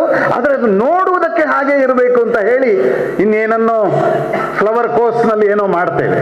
ಇದೆಲ್ಲ ಈ ರುಚಿ ಹಾಳಾಗುವುದಕ್ಕೆ ಏನು ಕಾರಣ ಅಂತಂದ್ರೆ ನಮ್ಮ ಅಭಿರುಚಿ ಹಾಳಾಗಿರೋದು. ಭಾರತೀಯವಾದಂತಹ ಆರ್ಷೇಯ ಪರಂಪರೆಯ ಸನಾತನ ಅಭಿರುಚಿ ನಮ್ಮಲ್ಲಿ ಯಾವಾಗ ನಷ್ಟವಾಯಿತೋ ಆವಾಗ ಅನ್ಯ ದೇಶೀಯ ಅನ್ಯ ಸಂಸ್ಕೃತಿಯ ವ್ಯಾಮೋಹ ಹೆಚ್ಚಾಯಿತು. ಈ ಹೆಸರಿಡುವುದರ ಹಿಂದೆಯೂ ಹಾಗೆ ಸಮಕಾಲೀನ ನವದಂಪತಿಗಳಿಗೆ ಇಂತಹ ಭಾರತೀಯ ಸಂಸ್ಕೃತಿಯ ರುಚಿ ಇದ್ದರೆ, ಅಭಿರುಚಿ ಇದ್ದರೆ ಅವರು ಭಾರತೀಯವಾದ ಹೆಸರನ್ನು ಇಡ್ತಾರೆ. ನಮ್ಮ ಪರಂಪರೆಯನ್ನು ಉಳಿಸುವುದಕ್ಕೆ ಬಹಳ ಸುಲಭವಾದ ಸೂತ್ರಗಳಿವೆ. ಆದರೆ ಅವುಗಳನ್ನು ನಾವು ನಿರಾಕರಿಸಿ ಅದನ್ನು ಕ್ಷುಲ್ಲಕ ಅಂತ ಭಾವಿಸಿ ಇನ್ನೇನನ್ನೋ ಯೋಚಿಸ್ತೇವೆ. ಭಾಗವತವನ್ನು ಓದಿದರೆ ಎಷ್ಟೋ ಗಂಡು ಹೆಣ್ಣುಗಳ ಹೆಸರು ಇಲ್ಲಿ ಸಿಗ್ತವೆ ಅಂತ ಅದನ್ನು ಇಡಬಹುದಲ್ಲ. ಸ್ವಯಂಭುವ ಅಂತಲೇ ಹೆಸರಿಡಿ, ವಿಶೇಷವಾಗಿರುತ್ತದೆ. ಮನು ಅಂತ ಹೆಸರಿಡಿ. ಅದು ಮನುಸ್ಮೃತಿಗಿರುವ ಅಪಾರ್ಥಗಳು ಜಗತ್ತಿನಲ್ಲಿ ಟೀಕೆಗೆ ಒಳಗಾಗಿದ್ದನ್ನು ನೋಡಿ ನಾವು ಮನು ಅಂತ ಹೆಸರಿಡುವುದಕ್ಕೂ ಹೆದರುತ್ತೇವೆ. ಆ ವಿಷಯ ಮತ್ತೆ ಬರ್ತೇನೆ ನಾನು. ಮನು ಸ್ಮೃತಿಯನ್ನು ಬರೆದವನು ಇನ್ನೊಬ್ಬ ಮನು, ವೈವಸ್ವತ ಮನು. ಅದು ಇನ್ನೊಂದು ಕಲ್ಪದಲ್ಲಿ ಆಗುವಂತಹದ್ದು. ಬ್ರಹ್ಮದೇವರು ನಿದ್ದೆಯಲ್ಲಿ ಇರುವಷ್ಟು ಕಾಲ ಅದು ಪದ್ಮಕಲ್ಪ ಅಂತ ಹೆಸರು. ಅದಾದ ನಂತರ ಶ್ವೇತವರಾಹ ಕಲ್ಪ ಆರಂಭ ಆಗ್ತದೆ. ಪುರೋಹಿತರು ಮಂತ್ರ ಹೇಳುವಾಗ, ಸಂಕಲ್ಪ ಮಾಡುವಾಗ ಇದನ್ನು ಹೇಳುವುದನ್ನು ಹೆಚ್ಚಿನವರು ಕೇಳಿರ್ತೀರಿ. ಬ್ರಾಹ್ಮಣರಾದವರು ತಾವು ಜಪತಪಾದಿಗಳನ್ನು ಮಾಡುವಾಗಲೂ ಸಂಕಲ್ಪವನ್ನು ಮಾಡ್ತೇವೆ ನಾವು. ಕೃಷ್ಣ ಕೃಷ್ಣ ವಿಷ್ಣೋರಾಜ್ಞಾಯ ಪ್ರವರ್ತಮಾನ ಸ್ಯಾದ್ಯ ಬ್ರಹ್ಮಣೆ ದ್ವಿತೀಯಾಪರಾರ್ಧೆ ಶ್ವೇತವರಾಹ ಕಲ್ಪೆ ವೈವಸ್ವತ ಮನ್ವಂತರೆ ಅಷ್ಟಾವಿಂಶತಿತಮೆ, ಹೀಗೆಲ್ಲ ಹೇಳ್ತೇವೆ. ಏನದು? ಸೃಷ್ಟಿಯಿಂದ ತೊಡಗಿ ಇವತ್ತಿನ ಈ ಕ್ಷಣದ ಇವತ್ತಿನ ತಿಥಿ ನಕ್ಷತ್ರ ವಾರದವರೆಗಿನ ಕಾಲಕ್ರಮವನ್ನು ಹೇಳೋದದು. ಬ್ರಹ್ಮದೇವ ಅವನ ಹಗಲಿನ ಅಪರಾಹ್ನ, ಮಧ್ಯಾಹ್ನದ ನಂತರದ ದ್ವಿತೀಯಾಪರಾರ್ಧದಲ್ಲಿ ಶ್ವೇತವರಾಹ ಕಲ್ಪದಲ್ಲಿ ಒಂದೊಂದು 14 ಮನುಗಳು 14 ಮನ್ವಂತರ ಕಾಲ ಆಳ್ತಾರೆ. ಅದರಲ್ಲಿ ವೈವಸ್ವತ ಮನು ಎನ್ನುವಂತಹ ಅವನ ಆಡಳಿತ ಕಾಲ, ಅದರಲ್ಲಿ 71 ಮಹಾ ಚತುರ್ಯುಗಗಳು ಸಲ್ಲಬೇಕು. ಈಗ 27 ಚತುರ್ಯುಗ ಸಂದು 28ನೆಯ ಚತುರ್ಯುಗದಲ್ಲಿ ಕೃತತ್ರೇತ ದ್ವಾಪರ ಎನ್ನುವ 3 ಯುಗಗಳು ಹೋಗಿ ಕಲಿಯುಗ ಬಂದಿದೆ. ಅಷ್ಟಾವಿಂಶತಿತಮೆ ಅಂದರೆ 28ನೆಯ ಚತುರ್ಯುಗದಲ್ಲಿ 3 ಪೂರ್ವ ಯುಗಗಳು ಮುಗಿದು 4ನೆಯ ಕಲಿಯುಗ ಬಂದಿದೆ. ಈ ಕಲಿಯುಗದಲ್ಲಿ ಇಷ್ಟು ವರ್ಷ ಆಯಿತು, ಇಂತಹ ಸಂವತ್ಸರ ನಡೀತಾ ಇದೆ. ಉತ್ತರಾಯಣ, ದಕ್ಷಿಣಾಯನ, ಈ ಮಾಸ, ಈ ಋತು, ಈ ಪಕ್ಷ, ಇವತ್ತಿಂಥ ತಿಥಿ, ಈ ನಕ್ಷತ್ರ, ಈ ವಾರ, ಪ್ರಾತಃ ಕಾಲೇ ಮಧ್ಯಾಹ್ನೆ ಅನ್ನುವವರೆಗೂ ಕೂಡ ಕಾಲದ ಗಣನೆಯನ್ನು ಮನಸ್ಸಿಗೆ ತಂದುಕೊಳ್ಳುವುದರ ಹಿಂದೆ ಒಂದು ಭಾರತೀಯ ಕೃತಜ್ಞತಾ ಮನಸ್ಸಿದೆ. ನಾವು ಇದನ್ನು ಅರ್ಥ ಮಾಡಿಕೊಳ್ಬೇಕು. ಸುಮ್ಮನೆ ಕ್ಯಾಲೆಂಡರ್ ಹೇಳೋದಲ್ಲ ಅದು. ಎಲ್ಲಿಂದ ತೊಡಗಿದೆ ಸೃಷ್ಟಿಯ ವಿಕಾಸ, ಭಗವಂತನ ಚಿಂತನೆ, ಅಲ್ಲಿಂದಲಾಗಾಯಿತು. ನಾವು ಆಲೋಚನೆ ಮಾಡುವುದರ ಮೂಲಕ ಆ ಕಾಲ ಪ್ರವಾಹದಲ್ಲಿ ನಾವು ಒಂದು ಅಣುವಾಗಿಯೂ ಬಿಂದುವಾಗಿಯೂ ಸೇರಿಕೊಂಡಿದ್ದೇವೆ ಎನ್ನುವ ಪ್ರಜ್ಞೆ ನಮ್ಮಲ್ಲಿರಬೇಕು. ಆಗ ಭಗವಂತನ ಸೃಷ್ಟಿಯ ಕುರಿತಾದಂತಹ ಒಂದು ಕೃತಜ್ಞತಾ ಭಾವ ನಮ್ಮ ಮನಸ್ಸಿನಲ್ಲಿ ಉಂಟಾಗಲಿಕ್ಕೆ ಸಾಧ್ಯ ಆಗುತ್ತದೆ. ಸಂಕಲ್ಪ ಮಾಡೋದು ಇಂತಹ ಒಂದು ಕಂಠಪಾಠದ ಮಂತ್ರ ಎನ್ನುವ ದೃಷ್ಟಿಯಲ್ಲಿ ಅರ್ಥ ಮಾಡಿಕೊಳ್ಳದೆ, ಆದಿಯಿಂದ ತೊಡಗಿದ ಕಾಲಪ್ರವಾಹದಲ್ಲಿ ನಾನು ಒಬ್ಬ ಎನ್ನುವುದನ್ನು ಗ್ರಹಿಸುವುದು. ಕಾಲವನ್ನು ನಾವು ಹಿಡಿದಿಡ್ಲಿಕ್ಕೆ ಸಾಧ್ಯ ಇಲ್ಲ. ಅದರಲ್ಲಿ ನಾವು ಬಿಂದುವಾಗಿ ಅಣುವಾಗಿ ಮತ್ತೆ ಮತ್ತೆ ಸೇರಿಕೊಳ್ತೇವೆ. ಈ ಜನ್ಮದಲ್ಲಿ ಸೇರಿದ್ದೇವೆ, ಹಿಂದೆ ಎಷ್ಟೋ ಬಾರಿ ಅದರಲ್ಲೇ ಆ ಕಾಲದಲ್ಲೇ ಬಂದಿತ್ತು. ರಾಮಾಯಣ ಕಾಲದಲ್ಲಿ ನಾವು ಇದ್ದಿರಬಹುದು, ನಮ್ಗೆ ಗೊತ್ತಿಲ್ಲ. ಯಾವುದೋ 77 ಲಕ್ಷ ಕಪಿನಾಯಕರಲ್ಲಿ ಒಬ್ಬರು ನಾವು ಆಗಿರಬಹುದು, ಯಾರಿಗೂ ಗೊತ್ತು. ಈ ರೀತಿ ಕಾಲಪ್ರವಾಹದಲ್ಲಿ ನಮ್ಮನ್ನು ತೊಡಗಿಸಿಕೊಳ್ಳುವ ಆ ಒಂದು ಅನುಭೂತಿಯನ್ನು ಮನಸ್ಸಿಗೆ ತಂದುಕೊಳ್ಳುವಂತಹ ಭಾವನೆ ಭಾರತೀಯ ಮನಸ್ಸಿನಲ್ಲಿ ಉಂಟಾಗಬೇಕು. ನಮ್ಮ ಯಾವ ಆಚರಣೆಗಳು ಕೂಡ ಅರ್ಥರಹಿತವಾಗಿಲ್ಲ ಎನ್ನುವುದು ಗಮನಾರ್ಹ. ಕಾಲ ನೋಡಿ, ಭೂತಕಾಲ ಕಳೆದು ಹೋಯಿತು, ಈಗ ವರ್ತಮಾನ ಕಾಲ ಅಂತ ಹೇಳುವಾಗ ವರ್ತಮಾನವು ಭೂತವಾಯಿತು. ನಾನು ಪ್ರವಚನ ಆರಂಭ ಮಾಡುವಾಗ 6 ಗಂಟೆ ಆಗಿತ್ತು. ಆ 6 ಗಂಟೆ ಮತ್ತೆ ಬರುವುದಿಲ್ಲ, ಅದು ಕಳೆದು ಹೋಯಿತು. ಒಬ್ಬ ಮೀಮಾಂಸಕ ಹೇಳ್ತಾನೆ, ಹರಿಯುತ್ತಿರುವ ನೀರಿನಲ್ಲಿ ನೀನು 2 ಬಾರಿ ಕೈಯನ್ನ ಅದ್ದಲಿಕ್ಕೆ ಸಾಧ್ಯ ಇಲ್ಲ ಅಂತ. ಹೊಳೆಯ ನೀರಿನಲ್ಲಿ 2 ಬಾರಿ ಒಂದೇ ನೀರಿಗೆ ನಾವು ಕೈಯನ್ನು ಮುಳುಗಿಸ್ಲಿಕ್ಕಾಗೋದಿಲ್ಲ. ಯಾಕೆಂದ್ರೆ ಮೊದಲು ಮುಳುಗಿಸಿದಾಗ ಇದ್ದ ನೀರು ಹರಿದು ಮುಂದೆ ಹೋಗಿರ್ತದೆ, 2ನೇ ಬಾರಿ ನಾವು ಕೈ ಇಡುವಾಗ ಬೇರೆ ನೀರು ಬಂದಿರ್ತದೆ. ಇದು ಕಾಲದ ವಿಶೇಷ. ಕಳೆದ ಕಾಲ, ಇರುವ ಕಾಲ, ಬರುವ ಕಾಲ. ಕಾಲದ ವ್ಯಾಖ್ಯೆ ಬಹಳ ಕಷ್ಟ. ಆದರೆ ಭೂತ, ವರ್ತಮಾನ, ಭವಿಷ್ಯತ್ತು ಅಂತ ನಾವು ಹೇಳಬಹುದಷ್ಟೇ. ಜನವರಿ, ಫೆಬ್ರವರಿ, ಡಿಸೆಂಬರ್ವರೆಗೆ ಹೇಳಬಹುದು, ಚೈತ್ರ, ವೈಶಾಖ ಅಂತ ಹೇಳಬಹುದಷ್ಟೇ. ಆದರೆ ಕಾಲವನ್ನು ಮನಸ್ಸಿಗೆ ತಂದುಕೊಳ್ಳೋದಿದೆಯಲ್ಲ, ಅಸಾಧ್ಯವಾದದ್ದು, ಅತ್ಯಂತ ಕ್ಲಿಷ್ಟತಮವಾದಂತಹದ್ದು. ಕಾಲಪುರುಷನ ಗಣನೆಯನ್ನು ಗ್ರಹಿಸಲಿಕ್ಕೆ ಅಸಾಧ್ಯ. ಕಳೆದ ಕಾಲ, ಇರುವ ಕಾಲ, ಬರುವ ಕಾಲ, ವರುಷ 6 ಋತುಗಳೆಂದು ನುಡಿಯುತ್ತಿಹನು ಬಾಲ. ಒಂದು ಮಗು ಹೇಳ್ತದೆ ಕಾಲ ಅಂದ್ರೆ ಏನು, ಜನವರಿ ಟು ಡಿಸೆಂಬರ್ ಅಂತ ಅದು ಹೇಳ್ತದೆ. ಅಲ್ಲ, ಅದು ಮಗುವಿನ ಮನಸ್ಸು. ವಿವೇಚನೆಯಿಂದ ಗ್ರಹಿಸಿದರೆ, ವಿವೇಕದಿಂದ ನೋಡಿದರೆ ಕಾಲ ಆದ್ಯಂತರಹಿತವಾದ ಪ್ರವಾಹ. ಅದು ಪರಮಾತ್ಮನ ಇನ್ನೊಂದು ಸ್ವರೂಪ. ಭಗವದ್ಗೀತೆಯಲ್ಲಿ ಹೇಳ್ತಾನೆ ಕೃಷ್ಣ, ಕಾಲೋಹಂ, ನಾನೇ ಕಾಲ ಅಂತ. ಅಮೆರಿಕಾದಲ್ಲಿ ಅಣುಬಾಂಬಿನ ಪ್ರಯೋಗವನ್ನು ಮಾಡುವಾಗ ಅಲ್ಲಿಯ ವಿಜ್ಞಾನಿಗಳು ಭಗವದ್ಗೀತೆಯಲ್ಲಿ ಕೃಷ್ಣ ಹೇಳಿದ ಕಾಲೋಹಂ ಎನ್ನುವಂತಹ ಶ್ಲೋಕವನ್ನು ಹೇಳಿ ಆಮೇಲೆ ಅಣುಬಾಂಬಿನ ಪ್ರಯೋಗವನ್ನ ಪರೀಕ್ಷೆಯನ್ನು ಮಾಡಿದರಂತೆ. ಆ ವಿಜ್ಞಾನಿ ಹೇಳಿದ ಮಾತಿದು. ನಮ್ಮ ದೇಶದಲ್ಲಿ ಭಗವದ್ಗೀತೆ ಹೇಳಿದರೆ ಅದು ಕೋಮು ವಿಷಯ ಆಗ್ತದೆ ಅಂತ ಹೇಳ್ತಾರೆ. ನಮಗೆ ಯಾವ ಧರ್ಮದಿಂದ ಬಂದಿದೆ ಅನ್ನೋದು ಮುಖ್ಯ ಅಲ್ಲ, ಅದರ ವಸ್ತು ಏನು, ಅದು ಹೇಳುವಂತಹ ಉದಾತ್ತ ಚಿಂತನೆ ಏನು ಎನ್ನುವುದು ಮುಖ್ಯವಾಗಬೇಕು. ಕಾಲವನ್ನು ವ್ಯಾಖ್ಯಾನಿಸಿದಂತಹ ಮನೀಷಿಗಳ ಮಾತು ಅದ್ಭುತ. ಅದನ್ನು ಅನುಸಂಧಾನ ಮಾಡುವುದರ ಮೂಲಕ ನಮ್ಮ ನಶ್ವರತ್ವ ವೇದ್ಯವಾಗುತ್ತದೆ. ಮನುಷ್ಯನಿಗೆ ಮೊದಲು ಆಗಬೇಕಾಗಿದ್ದು ನಾನು ಸ್ಥಿರ ಅಲ್ಲ ಎನ್ನುವಂತಹ ಸತ್ಯ. ಇದು ಈ ಜಗತ್ತಿನ ಅಧ್ಯಾತ್ಮದ ಕೇಂದ್ರ ವಸ್ತು. ನಾನು ಶಾಶ್ವತ ಎನ್ನುವಂತಹ ಭಾವನೆಯಲ್ಲಿಯೇ ನಾವು ಮುಳುಗಿ ಇಷ್ಟೆಲ್ಲ ಅನ್ಯಾಯ ಮಾಡೋದು. ಒಂದು ಸೈಟು ಸಾಕಾಗೋದಿಲ್ಲ, ಒಂದು ಮನೆ ಸಾಕಾಗೋದಿಲ್ಲ, ಒಂದು ಹೆಂಡತಿ, ಹಾಗೆ ಹೇಳಬಾರ್ದು ನಾನು. ಆದರೆ ಜಗತ್ತು ಅನೇಕತ ಬೇಕಷ್ಟು ಸಾಕಷ್ಟು ಬೇಕು ಎನ್ನುವ ಭಾವನೆಯಲ್ಲಿ ಮುಳುಗಿದೆ. ಇದ್ದುದರಲ್ಲಿ ಸಂತೃಪ್ತಿಯನ್ನು ಪಡೆಯುವಂತಹ ಮನಸ್ಸು ನಮ್ಮದಾಗಿಲ್ಲ. ಇಡೀ ಭಾರತೀಯ ಅಧ್ಯಾತ್ಮ ಹೇಳುವುದು ಏನು ಅಂತಂದ್ರೆ, ನೀನು ಶಾಶ್ವತ ಅಲ್ಲ, ಆದ್ದರಿಂದ ನಿನ್ನ ಆಸೆಗಳನ್ನು ನಿಯಂತ್ರಿಸು, ಭಗವತ್ ಚಿಂತನೆಯನ್ನು ಮಾಡೋದು. ಭಾಗವತ ಪುರಾಣದ ಸಾರ ಸರ್ವಸ್ವ, ನಿಗಮ ಕಲ್ಪತರುವಿನ ಅಮೃತ ಫಲ, ಅದರ ರುಚಿ ಅನುಭಾವದ ರುಚಿ. ಸಂಸಾರ ನಶ್ವರ ಎನ್ನುವಂತಹ ಶಾಶ್ವತ ಸತ್ಯವನ್ನ ನಮ್ಮ ಮನಸ್ಸಿಗೆ ನಾಟುವ ಹಾಗೆ ಹೇಳುವಂತಹ ಪುರಾಣ ಇದು. ಆದ್ದರಿಂದ ಕಾಲವನ್ನು ಅರ್ಥ ಮಾಡಿಕೊಳ್ಳಬೇಕು. ಅದೇ ಆ ಕವಿ ಕನ್ನಡದ ಯಾವುದೋ ಕವಿತೆಯನ್ನು ಹೇಳಿದೆ ನಾನು, ವರುಷ ಕಾರು ಋತುಗಳೆಂದು ನುಡಿಯುತ್ತಿಹನು ಬಾಲ. ಅಷ್ಟೇ ಅಲ್ಲ, ಅದು ಒಂದು ಋತುವಿಗೊಂದು ರೂಪ, ರಾಗ, ಭಾವ, ತಾಳ ಅಂತ ಹೇಳ್ತಾನೆ. ಕಾಲ ಎಷ್ಟು ಸುಂದರವಾಗಿ ಕಾಣುತ್ತದೆ. ಒಂದು ಋತುವಿಗೊಂದು ರೂಪ, ರಾಗ, ಭಾವ, ತಾಳ. ಮಳೆಗಾಲದ ಸೌಂದರ್ಯ ಎಷ್ಟು, ರಾತ್ರಿ ಇಡೀ ಧೋ ಎಂದು ಸುರಿಯುವ ಮಳೆ, ಹಂಚಿನ ಮನೆ, ಅದರ ನಾದ, ಅದಕ್ಕೆ ಸರಿಯಾಗಿ ಗೊರಕೆ ಹೊಡೆಯುವ ಸದ್ದು, ಸುಖ ಅಲ್ಲವೇ ಅದು? ಅದು ಆ ಋತುವಿನ ಸುಖ, ಸಂತೋಷ. ಚಳಿಗಾಲವೂ ಕೂಡ ಸುಖವೇ ಅಲ್ವೇ? ಬೇಸಗೆ, ಮಂಗಳೂರಿನವರಿಗೆ ಬೇಸಗೆ ಕಷ್ಟ ಇರ್ಬೋದು. ಕೆನಡಾದಲ್ಲಿ, ಸ್ವಿಟ್ಜರ್ಲ್ಯಾಂಡಿನಲ್ಲಿ ಇರುವವರಿಗೆ ಯಾವಾಗ ಬೇಸಗೆ ಬರುತ್ತದೆ ಅಂತ ಅವರು ಕಾಯ್ತಾರೆ. ಒಂದು ಋತುವಿಗೂ ಕೂಡ ಒಂದೊಂದು ರೂಪ, ಒಂದೊಂದು ಅಲಂಕಾರ ಸಾಧ್ಯವಾಗ್ತದೆ. ಕವಿ ಹೇಳುವ 4ನೆಯ ಸಾಲು ಭಾರಿ ಚೆನ್ನಾಗಿದೆ. ಒಂದು ಋತುವಿಗೊಂದು ರೂಪ, ರಾಗ, ಭಾವ, ತಾಳ, ಒಂದೇ ಹೊಳೆಯ ನೀರಿನಲ್ಲಿ ಬೇರೆ ಬೇರೆ ಆಳ. ಅಲ್ಲಿಗೆ ಅಧ್ಯಾತ್ಮ ಬಂತು.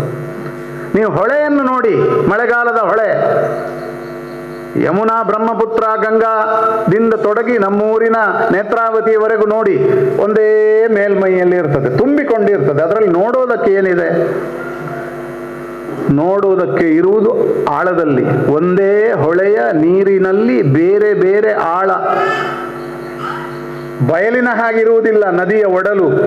ಒಂದು ಕಡೆ ಆಳ ಪ್ರಪಾತ ಇರ್ತದೆ, ಒಂದು ಕಡೆ ಗುಡ್ಡ ಇರ್ತದೆ. ಸಮುದ್ರದ ಒಳಗೆಯೂ ಕೂಡ ಈ ಮಣ್ಣು, ಪರ್ವತ, ಮರ ಹೇಗಿರ್ತದೋ ಹಾಗೆಯೇ ಸಮುದ್ರದ ಗರ್ಭವೂ ಕೂಡ ಇರುತ್ತದೆ. ಆದರೆ ಕವಿ ಹೇಳುವುದು ಕಾಲದ ವ್ಯಾಖ್ಯೆ ನೆನಪಿರಬೇಕು. ನಾನು ಮೊದಲೇ ಹೇಳಿದೆ, ಕಾವ್ಯಕ್ಕೆ ಮೇಲಿನ ವಾಚ್ಯಾರ್ಥ ಮುಖ್ಯ ಅಲ್ಲ, ಧ್ವನಿ ಮುಖ್ಯ. ಒಂದೇ ಹೊಳೆಯ ನೀರಿನಲ್ಲಿ ಬೇರೆ ಬೇರೆ ಆಳ. ಕಾಲಪ್ರವಾಹ ಇದೆಯಲ್ಲ, ಮೇಲ್ಮೈಯಲ್ಲಿ ಸಮತಟ್ಟಾಗಿ ಕಂಡರೂ ಕೂಡ ಅದರ ಆಳದಲ್ಲಿ ರಹಸ್ಯಗಳಿವೆ. ಈ ಕಾಲ ಕೃತತ್ರೇತ ದ್ವಾಪರ ಕಲಿ ಅನ್ನುವಂತಹದ್ದು ಬೇಡ. ನಮ್ಮ ಜೀವನದಲ್ಲಿಯೇ ನಾವು ಹುಟ್ಟಿನಿಂದ ತೊಡಗಿ ಇಲ್ಲಿಯವರೆಗಿನ ವರ್ಷಗಳು ಬೇರೆ ಬೇರೆ ರೀತಿಯ ಅನುಭವವನ್ನು ನಮಗೆ ತಂದುಕೊಟ್ಟಿದೆ. ಒಂದೇ ಹೊಳೆಯ ನೀರು, ಒಂದೇ ಪ್ರಕೃತಿ. ಆದರೆ ಅದು ಉಂಟು ಮಾಡಿದಂತಹ ಕಾಲದ ಪರಿಣಾಮ ಇದೆಯಲ್ಲ, ಅದು ಭಗವತ್ ಚಿಂತನೆಯ ಮೂಲ. ಅಂತಹ ಕಾಲವನ್ನು ಮನಸ್ಸಿನಲ್ಲಿ ಇಟ್ಟುಕೊಂಡು ನಾವು ಸಂಕಲ್ಪ ಮಾಡ್ತೇವೆ.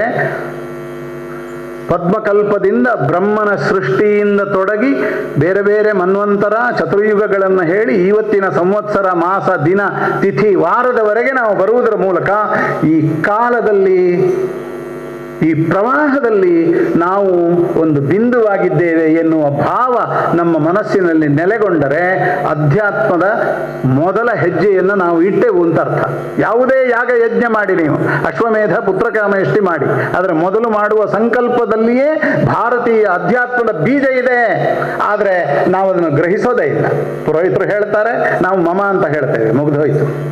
ಆದರೆ ಅದು ಅಡಗಿಸಿಕೊಂಡಂತಹ ಪರಮಾರ್ಥ ಎಷ್ಟು ದೊಡ್ಡದು.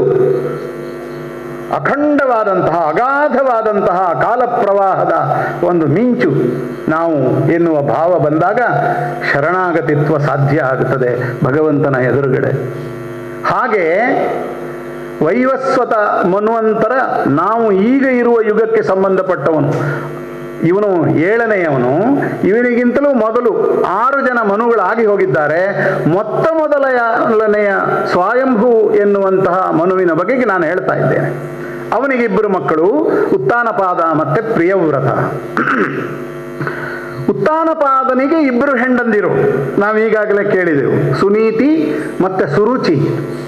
ಆ ಹೆಸರಿನಲ್ಲಿ ವಿಶೇಷತೆ ಇದೆ ಅಂತ ನಾನು ನಿಮಗೆ ಹೇಳುವುದಕ್ಕೆ ಹರಿಕಥೆಯ ಉಪಕಥೆ ಇಷ್ಟು ದೊಡ್ಡದಾಯಿತು.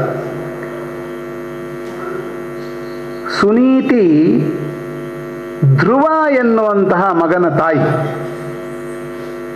ಸಹಜವಾಗಿ ಅವಳು ನೀತಿವಂತೆ. ಒಂದು ಮಗುವನ್ನು ಹೇಗೆ ಭಗವದ್ಭಕ್ತನನ್ನಾಗಿಸಬೇಕು ಎನ್ನುವಂತಹ ಸೂತ್ರವನ್ನು ಜೀವನದಲ್ಲಿ ಅಳವಡಿಸಿಕೊಂಡಂತಹ ಮಹಾಮಾತೆ ಅವಳು. ಆದ್ದರಿಂದಲೇ ಅವಳು ಸುನೀತಿ. ಆದರೆ ಸುರುಚಿ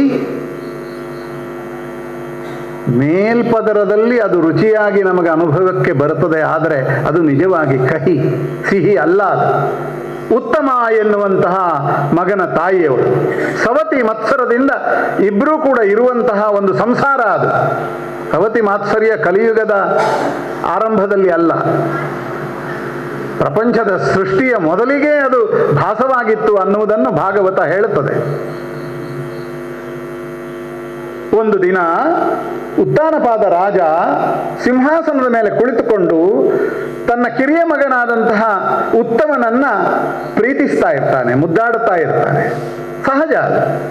ಅಷ್ಟು ಹೊತ್ತಿಗೆ ಸುನೀತಿಯ ಮಗನಾದಂತಹ ಧ್ರುವ ಆ ಕಡೆಗೆ ಬಂದು ಅವನೂ ಅಪ್ಪನ ತೊಡೆಯನ್ನ ಏರಬೇಕು ಅಂತ ಪ್ರಯತ್ನಿಸ್ತಾನೆ. ಅಪ್ಪನೇ ಅವನನ್ನು ಎತ್ತಿ ತನ್ನ ಇನ್ನೊಂದು ತೊಡೆಯ ಮೇಲೆ ಕುಳ್ಳಿರಿಸಿಕೊಳ್ಳುತ್ತಾನೆ. ಆದರೆ ಉತ್ತಮನ ತಾಯಿ ಸುರುಚಿಗೆ ಅದು ಇಷ್ಟ ಆಗೋದಿಲ್ಲ, ಬೈತಾಳೆ. ನೀನು ಅಪ್ಪನ ತೊಡೆಯನ್ನ ಏರಬೇಕಾದ್ರೆ ಅಷ್ಟು ಭಾಗ್ಯವನ್ನ ಪಡೆದು ಬಂದಿಲ್ಲ. ತಪಸ್ಸು ಮಾಡಿ ನನ್ನ ಹೊಟ್ಟೆಯಲ್ಲಿ ಹುಟ್ಟಿದರೆ ಮಾತ್ರ ನಿನಗೆ ಅಪ್ಪನ ತೊಡೆಯನ್ನು ಏರುವ ಅರ್ಹತೆ ಅಂತ ಹೇಳ್ತಾಳೆ. ಹೆಣ್ಣಿನ ವ್ಯಂಗ್ಯೋಕ್ತಿ ಇದೆಯಲ್ಲ, ಅದು ಖಡ್ಗಧಾರೆಗಿಂತಲೂ ಹರಿತವಾದದ್ದು, ಸಹಿಸಲಿಕ್ಕೆ ಅಸಾಧ್ಯವಾಗುತ್ತದೆ. ಆ ಮಾತಿನ ಅರ್ಥ ನೀನು ತಂದೆಯ ತೊಡೆಯನ್ನು ಏರಬೇಡ, ಛೀ ಥೂ ತೊಲಗು ಎನ್ನುವಂತಹ ಮಾತದು. ಆದರೆ ಅದನ್ನು ಪ್ರಕಾರಾಂತವಾಗಿ ಅವಳು ಹೇಳಿದ್ದಾಳಷ್ಟೆ. ಧ್ರುವಕುಮಾರನಿಗೆ ತುಂಬಾ ಬೇಸರವಾಗ್ತದೆ. ನನಗೂ ಅಪ್ಪ ಅವನು, ಆ ಅಪ್ಪನೂ ಕೂಡ ನನ್ನನ್ನು ತನ್ನ ತೊಡೆಯಲ್ಲಿ ಕುಳ್ಳಿರಿಸುವುದಕ್ಕಾಗಿ ಆಸಕ್ತನಾಗಿ ಕೈ ಎತ್ತಿ ಬಾಮಗು ಅಂತ ಕರೀತಾನೆ. ಆದರೂ ನಾನು ಅಪ್ಪನ ತೊಡೆಯ ಮೇಲೆ ಕುಳಿತುಕೊಳ್ಳಬಾರದು ಅಂತಂದ್ರೆ ಇವಳು ತಾಯಿ, ಮಲತಾಯಿ ಎನ್ನುವ ಭಾವ ಬಂದು ಅಳುತ್ತಾ ಹೋಗುತ್ತಾನೆ ತನ್ನ ತಾಯಿ ಇದ್ದಲ್ಲಿಗೆ, ಸುನೀತಿ ಇದ್ದಲ್ಲಿಗೆ. ಅಮ್ಮ, ಹೀಗಾಯಿತು, ಅಪ್ಪನ ತೊಡೆಯನ್ನು ಏರುವ ಹಕ್ಕು ನನಗಿಲ್ಲವೇ? ನಾನು ಆ ಪ್ರೀತಿಯಿಂದ ವಂಚಿತನಾಗಬೇಕಾದರೂ ಯಾಕೆ? ಅಪರಾಧ ಮಾಡಿದ್ದೇನೆ ನಾನು ಅಂತ ಹೇಳಿದಾಗ ಆ ತಾಯಿಯಾದರೂ ಏನು ಉತ್ತರ ಕೊಟ್ಟಾಳು? ಅವಳು ಸುನೀತಿ ಜಗಳ ಮಾಡುವವಳಲ್ಲ. ಗಂಡನ ಇನ್ನೊಬ್ಬಳು ಹೆಂಡತಿ ಅಧಿಕಾರವನ್ನು ಚಲಾಯಿಸ್ತಾ ಇದ್ದಾಳೆ ಮನೆಯಲ್ಲಿ. ಸುಮ್ಮನಾಗಿ ಸಹಬಾಳ್ವೆಯಿಂದ ಸಂಸಾರವನ್ನು ಸಾಗಿಸುವುದೇ ಶ್ರೇಯಸ್ಕರ ಅಂತ ಭಾವಿಸಿ ಸಾಧುವಾಗಿ ವರ್ತಿಸ್ತಾ ಇರುವ ಸುನೀತಿ ಕೈ ಚೆಲ್ಲುತ್ತಾಳೆ. ನಾನೇನು ಮಾಡಲಿ ಮಗು, ನಮ್ಮ ಪ್ರಾರಬ್ಧ. ನೀನು ಅಪ್ಪನ ತೊಡೆಯನ್ನು ಹತ್ತಿ ಕುಳಿತುಕೊಳ್ಳಲಾರೆ ಮಗು ಅಂತ ಸಮಾಧಾನಿಸಿದರೆ ಧ್ರುವನಿಗೆ ಸಮಾಧಾನ ಆಗೋದಿಲ್ಲ. ಒಂದು ಮಾತು ಹೇಳಿರ್ತಾಳೆ ಮಲತಾಯಿ, ನನ್ನ ಹೊಟ್ಟೆಯಲ್ಲಿ ಹುಟ್ಟಿ ಬಂದರೆ ಮಾತ್ರ ನಿನ್ನ ಅಪ್ಪನ ತೊಡೆಯನ್ನು ನೀನು ಏರಬಲ್ಲೆ, ಅದಕ್ಕೆ ನೀನು ತಪಸ್ಸು ಮಾಡಿ ನನ್ನ ಹೊಟ್ಟೆಯಲ್ಲಿ ಹುಟ್ಟಬೇಕು, ಅಷ್ಟು ಸುಲಭದಲ್ಲಿ ನಿನಗೆ ಆ ಭಾಗ್ಯ ಪ್ರಾಪ್ತವಾಗುವುದಿಲ್ಲ ಅಂತ ಹೇಳಿದ್ದರಿಂದ ಚಿಕ್ಕ ಮಗುವಾದ ಧ್ರುವನ ಮನಸ್ಸಿನಲ್ಲಿ ತಪಸ್ಸಿನ ಕುರಿತ ಆಲೋಚನೆ ಮೊಳೆಯಿತು. ಓ, ತಪಸ್ಸು ಮಾಡಿದರೆ, ದೇವರನ್ನು ಸಾಕ್ಷಾತ್ಕರಿಸಿಕೊಂಡರೆ ನನಗೆ ಅಪ್ಪನ ತೊಡೆಯನ್ನು ಏರಿ ಕುಳಿತುಕೊಳ್ಳುವ ಭಾಗ್ಯ ಪ್ರಾಪ್ತವಾದೀತು ಎನ್ನುವ ಆಶಾಭಾವನೆಯಿಂದ ಮನೆ ಬಿಟ್ಟು ಹೊರಡುತ್ತಾನೆ ಧ್ರುವ. ಧ್ರುವ ಎನ್ನುವ ಶಬ್ದಾರ್ಥವೇ ಸ್ಥಿರವಾದದ್ದು ಅಂತ, ಅದು ಚಂಚಲವಾದ ಸ್ವಭಾವದಿಂದ ಕೂಡಿರುವಂತಹುದಲ್ಲ. ಹಾಗೆ ಕಾಡಿಗೆ ಹೊರಟ ಧ್ರುವಕುಮಾರ ಭಗವಂತನನ್ನು ಕುರಿತು ತಪಸ್ಸು ಮಾಡಬೇಕು ಅಂತ ಯೋಚನೆ ಮಾಡಿ ಸೂಕ್ತವಾದ ಸ್ಥಳವನ್ನು ಹುಡುಕುತ್ತಾ ಇರುವಾಗ ನಾರದ ಋಷಿಗಳು ಅಲ್ಲಿಗೆ ಬರ್ತಾರೆ. ನಾರದರು ಬಂದು ಮಗುವನ್ನು ಮಾತಾಡ್ತಾರೆ. ಏನಪ್ಪ, ಯಾಕೆ ಬಂದಿ ಕಾಡಿಗೆ? ಅರಮನೆಯಲ್ಲಿ ಹುಟ್ಟಿದ ನೀನು ಸುಖವಾಗಿ ಅಲ್ಲಿ ಹಂಸತೂಲಿಕಾ ತಲ್ಪದಲ್ಲಿ ಸುಖಿಸಬೇಕಾದವನು ಈ ಕಾಡಿನ ಕಲ್ಲು ಮುಳ್ಳುಗಳಲ್ಲಿ ಕುಳಿತುಕೊಂಡು ಏನು ಮಾಡ್ತೀಯ ಅಂತ ಕೇಳಿದಾಗ ಇವನು ತನ್ನ ಪ್ರವರವನ್ನೆಲ್ಲ ಹೇಳ್ತಾನೆ. ಹೀಗೆಲ್ಲ ಆಯಿತು ಸ್ವಾಮಿ, ನಾನು ಭಗವಂತನನ್ನು ತಪಸ್ಸು ಮಾಡಿ ಮೆಚ್ಚಿಸ್ತೇನೆ, ಬಹಳ ದೊಡ್ಡ ಪೀಠ, ಗೌರವ, ಸ್ಥಾನಮಾನ ನನಗೆ ಸಿಗಬೇಕು ಅಂತ ನಾನು ದೇವರಲ್ಲಿಯೇ ಕೇಳ್ತೇನೆ ಅಂತ ಹೇಳಿದಾಗ ನಾರದರು ಒಂದು ಮಂತ್ರೋಪದೇಶವನ್ನು ಮಾಡ್ತಾರೆ. ಅದೇ ದ್ವಾದಶಾಕ್ಷರಿ ಮಂತ್ರ. ಓಂ ನಮೋ ಭಗವತೆ ವಾಸುದೇವಾಯ. ಕೃಷ್ಣನನ್ನು ನಾವು ಓಂ ಕ್ಲೀಂ ಕೃಷ್ಣಾಯ ನಮಃ ಅಂತ ಹೇಳ್ತೇವೆ, ಅದು ಕೃಷ್ಣ ಷಡಕ್ಷರಿ ಮಂತ್ರ. ಓಂ ನಮೋ ನಾರಾಯಣಾಯ ಅಂತ ಹೇಳ್ತೇವೆ, ಅದು ನಾರಾಯಣನನ್ನು ಸ್ತುತಿಸುವ ಅಷ್ಟಾಕ್ಷರಿ ಮಂತ್ರ. ಓಂ ನಮಃ ಶಿವಾಯ ಅಂತ ಹೇಳ್ತೇವೆ, ಅದು ಶಿವ ಪಂಚಾಕ್ಷರಿ ಮಂತ್ರ. ಆದರೆ ನಾರದರು ಧ್ರುವನಿಗೆ ಉಪದೇಶ ಮಾಡಿದ ಮಹಾಮಂತ್ರ 12 ಅಕ್ಷರವುಳ್ಳದ್ದು, ಓಂ ನಮೋ ಭಗವತೆ ವಾಸುದೇವಾಯ. ಇದನ್ನು ನಿರಂತರವಾಗಿ ಜಪಿಸು, ಶ್ರೀಮನ್ನಾರಾಯಣ ನಿನಗೆ ನಿನ್ನ ಇಷ್ಟಾರ್ಥವನ್ನು ಈಡೇರಿಸ್ತಾನೆ ಅಂತ ಹೇಳ್ತಾರೆ. ಭಾಗವತದಲ್ಲಿ ಪ್ರತಿಪಾದಿತವಾದಂತಹ ಮಹಾಮಂತ್ರ ಇದು, ಓಂ ನಮೋ ಭಗವತೆ ವಾಸುದೇವಾಯ ಅಂತ. ಭಾಗವತ ಸಪ್ತಾಹದ ಕೊನೆಯ ದಿವಸ ಮಾಡುವ ಯಜ್ಞದಲ್ಲಿ ಓಂ ನಮೋ ಭಗವತೆ ವಾಸುದೇವಾಯ ಎನ್ನುವ ದ್ವಾದಶಾಕ್ಷರಿ ಮಂತ್ರದಿಂದ ಆಹುತಿಯನ್ನು ಕೊಡುವ ಕ್ರಮ ಇದೆ. ಆ ಮೂಲಕ ಭಗವಂತನನ್ನು ಯಜ್ಞ ರೂಪದಲ್ಲಿ ಸ್ತುತಿಸುವ, ಪೂಜಿಸುವಂತಹ ಒಂದು ಸಂಪ್ರದಾಯ ಬೆಳೆದು ಬಂದಿದೆ. ನಾರದರಿಂದ ಉಪದಿಷ್ಟವಾದಂತಹ ದ್ವಾದಶಾಕ್ಷರಿ ಮಂತ್ರವನ್ನು ಕೇಳಿದ ಬಾಲಕ ಧ್ರುವ ಆ ಮಂತ್ರವನ್ನು ಪುರಶ್ಚರಣ ಮಾಡುತ್ತಾ ಕೋಟಿ ಸಂಖ್ಯೆಯಲ್ಲಿ ಜಪಿಸ್ತಾ ಕುಳಿತಾನೆ. ಕಾಡಿನೊಳಗೆ ಕುಳ್ಳಿರ್ತಾನವನು. ಕೊನೆಗೆ ಶ್ರೀಹರಿ ಪ್ರತ್ಯಕ್ಷನಾಗ್ತಾನೆ. ತನ್ನ ದಿವ್ಯ ರೂಪವನ್ನು ಮಗುವಿನ ಎದುರುಗಡೆ ಪ್ರಕಟಿಸಿದಾಗ ಮಗುವಿಗೆ ಮಾತೇ ಬರುವುದಿಲ್ಲ. ಸೂರ್ಯಕೋಟಿ ಸಮಪ್ರಭಾ ಅಂತ ನಾವು ಹೇಳ್ತೇವೆ. ಒಂದು ಸೂರ್ಯನನ್ನೇ ನಾವು ದಿಟ್ಟ ಕಣ್ಣಿನಿಂದ ದಿಟ್ಟಿಸಲಿಕ್ಕೆ ಸಾಧ್ಯ ಇಲ್ಲ. 1000 ಕೋಟಿ ಸೂರ್ಯ ಪ್ರಕಾಶದಿಂದ ಕಂಗೊಳಿಸುವಂತಹ ಭಗವಂತನ ವಿಗ್ರಹವನ್ನು ನೋಡಲಿಕ್ಕಾಗದೆ ಮಗು ಧ್ರುವ ಕಣ್ಣು ಮುಚ್ಚಿಕೊಳ್ಳುತ್ತಾನೆ. ಆಗ ಭಗವಂತ ತನ್ನ ಶಂಖ, ಪಾಂಚಜನ್ಯ ಶಂಖವನ್ನು ಧ್ರುವಕುಮಾರನ ಬಲಗೆನ್ನೆಗೆ ಸ್ಪರ್ಶಿಸ್ತಾನೆ. ಆ ದಿವ್ಯ ಸ್ಪರ್ಶವಾಗಿದ್ದೇ ತಡ ಮಗುವಿನಲ್ಲಿ ದಿವ್ಯ ಚೈತನ್ಯ ಸೃಷ್ಟಿಯಾಗ್ತದೆ. ಕಣ್ಣು ಬಿಟ್ಟು ನೋಡುತ್ತಾನೆ. ಪುಂಖಾನುಪುಂಖವಾಗಿ ಭಗವಂತನ ರೂಪವನ್ನು, ಅಲಂಕಾರವನ್ನು ವರ್ಣನೆ ಮಾಡುತ್ತಾನೆ. ಧ್ರುವನ ಭಕ್ತಿಗೆ ಒಲಿದ ಭಗವಂತ ನಿನಗೇನು ಬೇಕು ಮಗು ಅಂತ ಕೇಳ್ತಾನೆ.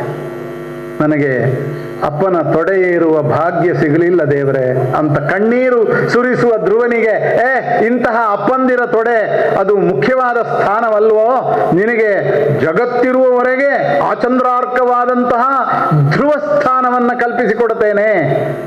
ಧ್ರುವ ಅಂತಂದ್ರೆ ಇವತ್ತು ನಕ್ಷತ್ರದಲ್ಲಿ ನಾವು ಕಾಣುವಂತಹ ಸ್ಥಳ ಅದು ಎಲ್ಲ ನಕ್ಷತ್ರಗಳು ಆ ಕಡೆ ಈ ಕಡೆ ಚಲಿಸಬಹುದು.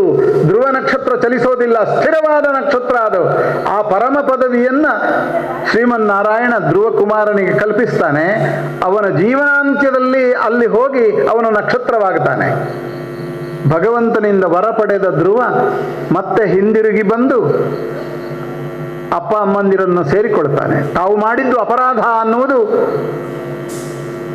ಅಪ್ಪನಿಗೂ ಅಮ್ಮನಿಗೂ ಅರ್ಥವಾಗ್ತದೆ. ಅಮ್ಮಂದಿರಿಬ್ಬರೂ ಧ್ರುವನನ್ನ ಆಲಿಂಗಿಸ್ತಾರೆ, ಸುಖವಾಗಿ ಬದುಕ್ತಾರೆ. ಆದರೆ ಅಷ್ಟು ಹೊತ್ತಿಗೆ ಇನ್ನೊಬ್ಬ ಮಗ ಉತ್ತಮ ಯಕ್ಷರೊಂದಿಗೆ ಕಾಳಗವನ್ನು ಮಾಡಿ ಸತ್ತು ಹೋಗಿರ್ತಾರೆ. ಆ ವಿಚಾರವನ್ನು ತಿಳಿದಂತಹ ಧ್ರುವ ನನ್ನ ಸಹೋದರನನ್ನು ಯಕ್ಷರು ಕೊಂದರೇನೋ ಅನ್ನುವಂತಹ ದೃಷ್ಟಿಯಿಂದ ಯಕ್ಷರೊಂದಿಗೆ ಜಗಳ ಮಾಡುವುದಕ್ಕೆ, ಯುದ್ಧ ಮಾಡುವುದಕ್ಕೆ ಧನುರ್ಬಾಣ ಸಹಿತನಾಗಿ ಹೋಗುತ್ತಾನೆ. ಯಕ್ಷೋತ್ತಮರ ಕಾಳಗ ಅಂತ ಒಂದು ಯಕ್ಷಗಾನ ಪ್ರಸಂಗ ಕೂಡ ಇದೆ. ಇವತ್ತು ನಾವು ಚಂದಮಾಮ ಕಥೆಯನ್ನು ನೋಡ್ತೇವೆ, ಇಂತಹ ಪೌರಾಣಿಕ ಪ್ರಸಂಗಗಳನ್ನು ನೋಡ್ಲಿಕ್ಕಾಗೋದಿಲ್ಲ, ಅದು ಬೇರೆ ಮಾತು. ಆಗ ಯಕ್ಷರನ್ನು ಸದೆಬಡಿಯುತ್ತಾನೆ ಧ್ರುವ. ಯಕ್ಷರ ಅರಸನಾದ ಕುಬೇರನೇ ಬಂದಾಗ ಬ್ರಹ್ಮದೇವರೇ ಬಂದು ಯುದ್ಧವನ್ನು ತಡೆಯುತ್ತಾರೆ, ಅವರಲ್ಲಿ ಸಂಧಾನವನ್ನು ಉಂಟು ಮಾಡುತ್ತಾರೆ. ಸಹಸ್ರಾರು ವರ್ಷಗಳ ಕಾಲ ಧ್ರುವ ಸಿಂಹಾಸನವನ್ನು ಏರಿ ಒಳ್ಳೆಯ ಆಡಳಿತವನ್ನು ಕೊಟ್ಟು ಜೀವನದ ಕೊನೆಗೆ ಧ್ರುವ ನಕ್ಷತ್ರದ ಸ್ಥಾನವನ್ನು ಪಡೆಯುತ್ತಾನೆ ಪರಮಾತ್ಮನ ಅನುಗ್ರಹದಿಂದ.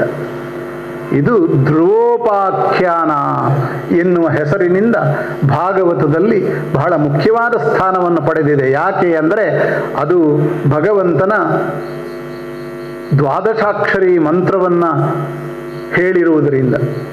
ಆ ಧ್ರುವೋಪಾಖ್ಯಾನದಿಂದ ತೊಡಗಿ ಅನೇಕ ಉಪಾಖ್ಯಾನಗಳನ್ನು ಭಾಗವತದಲ್ಲಿ ನಾವು ನೋಡಬಹುದು. ಅನೇಕ ಉಪಾಖ್ಯಾನಗಳಿವೆ.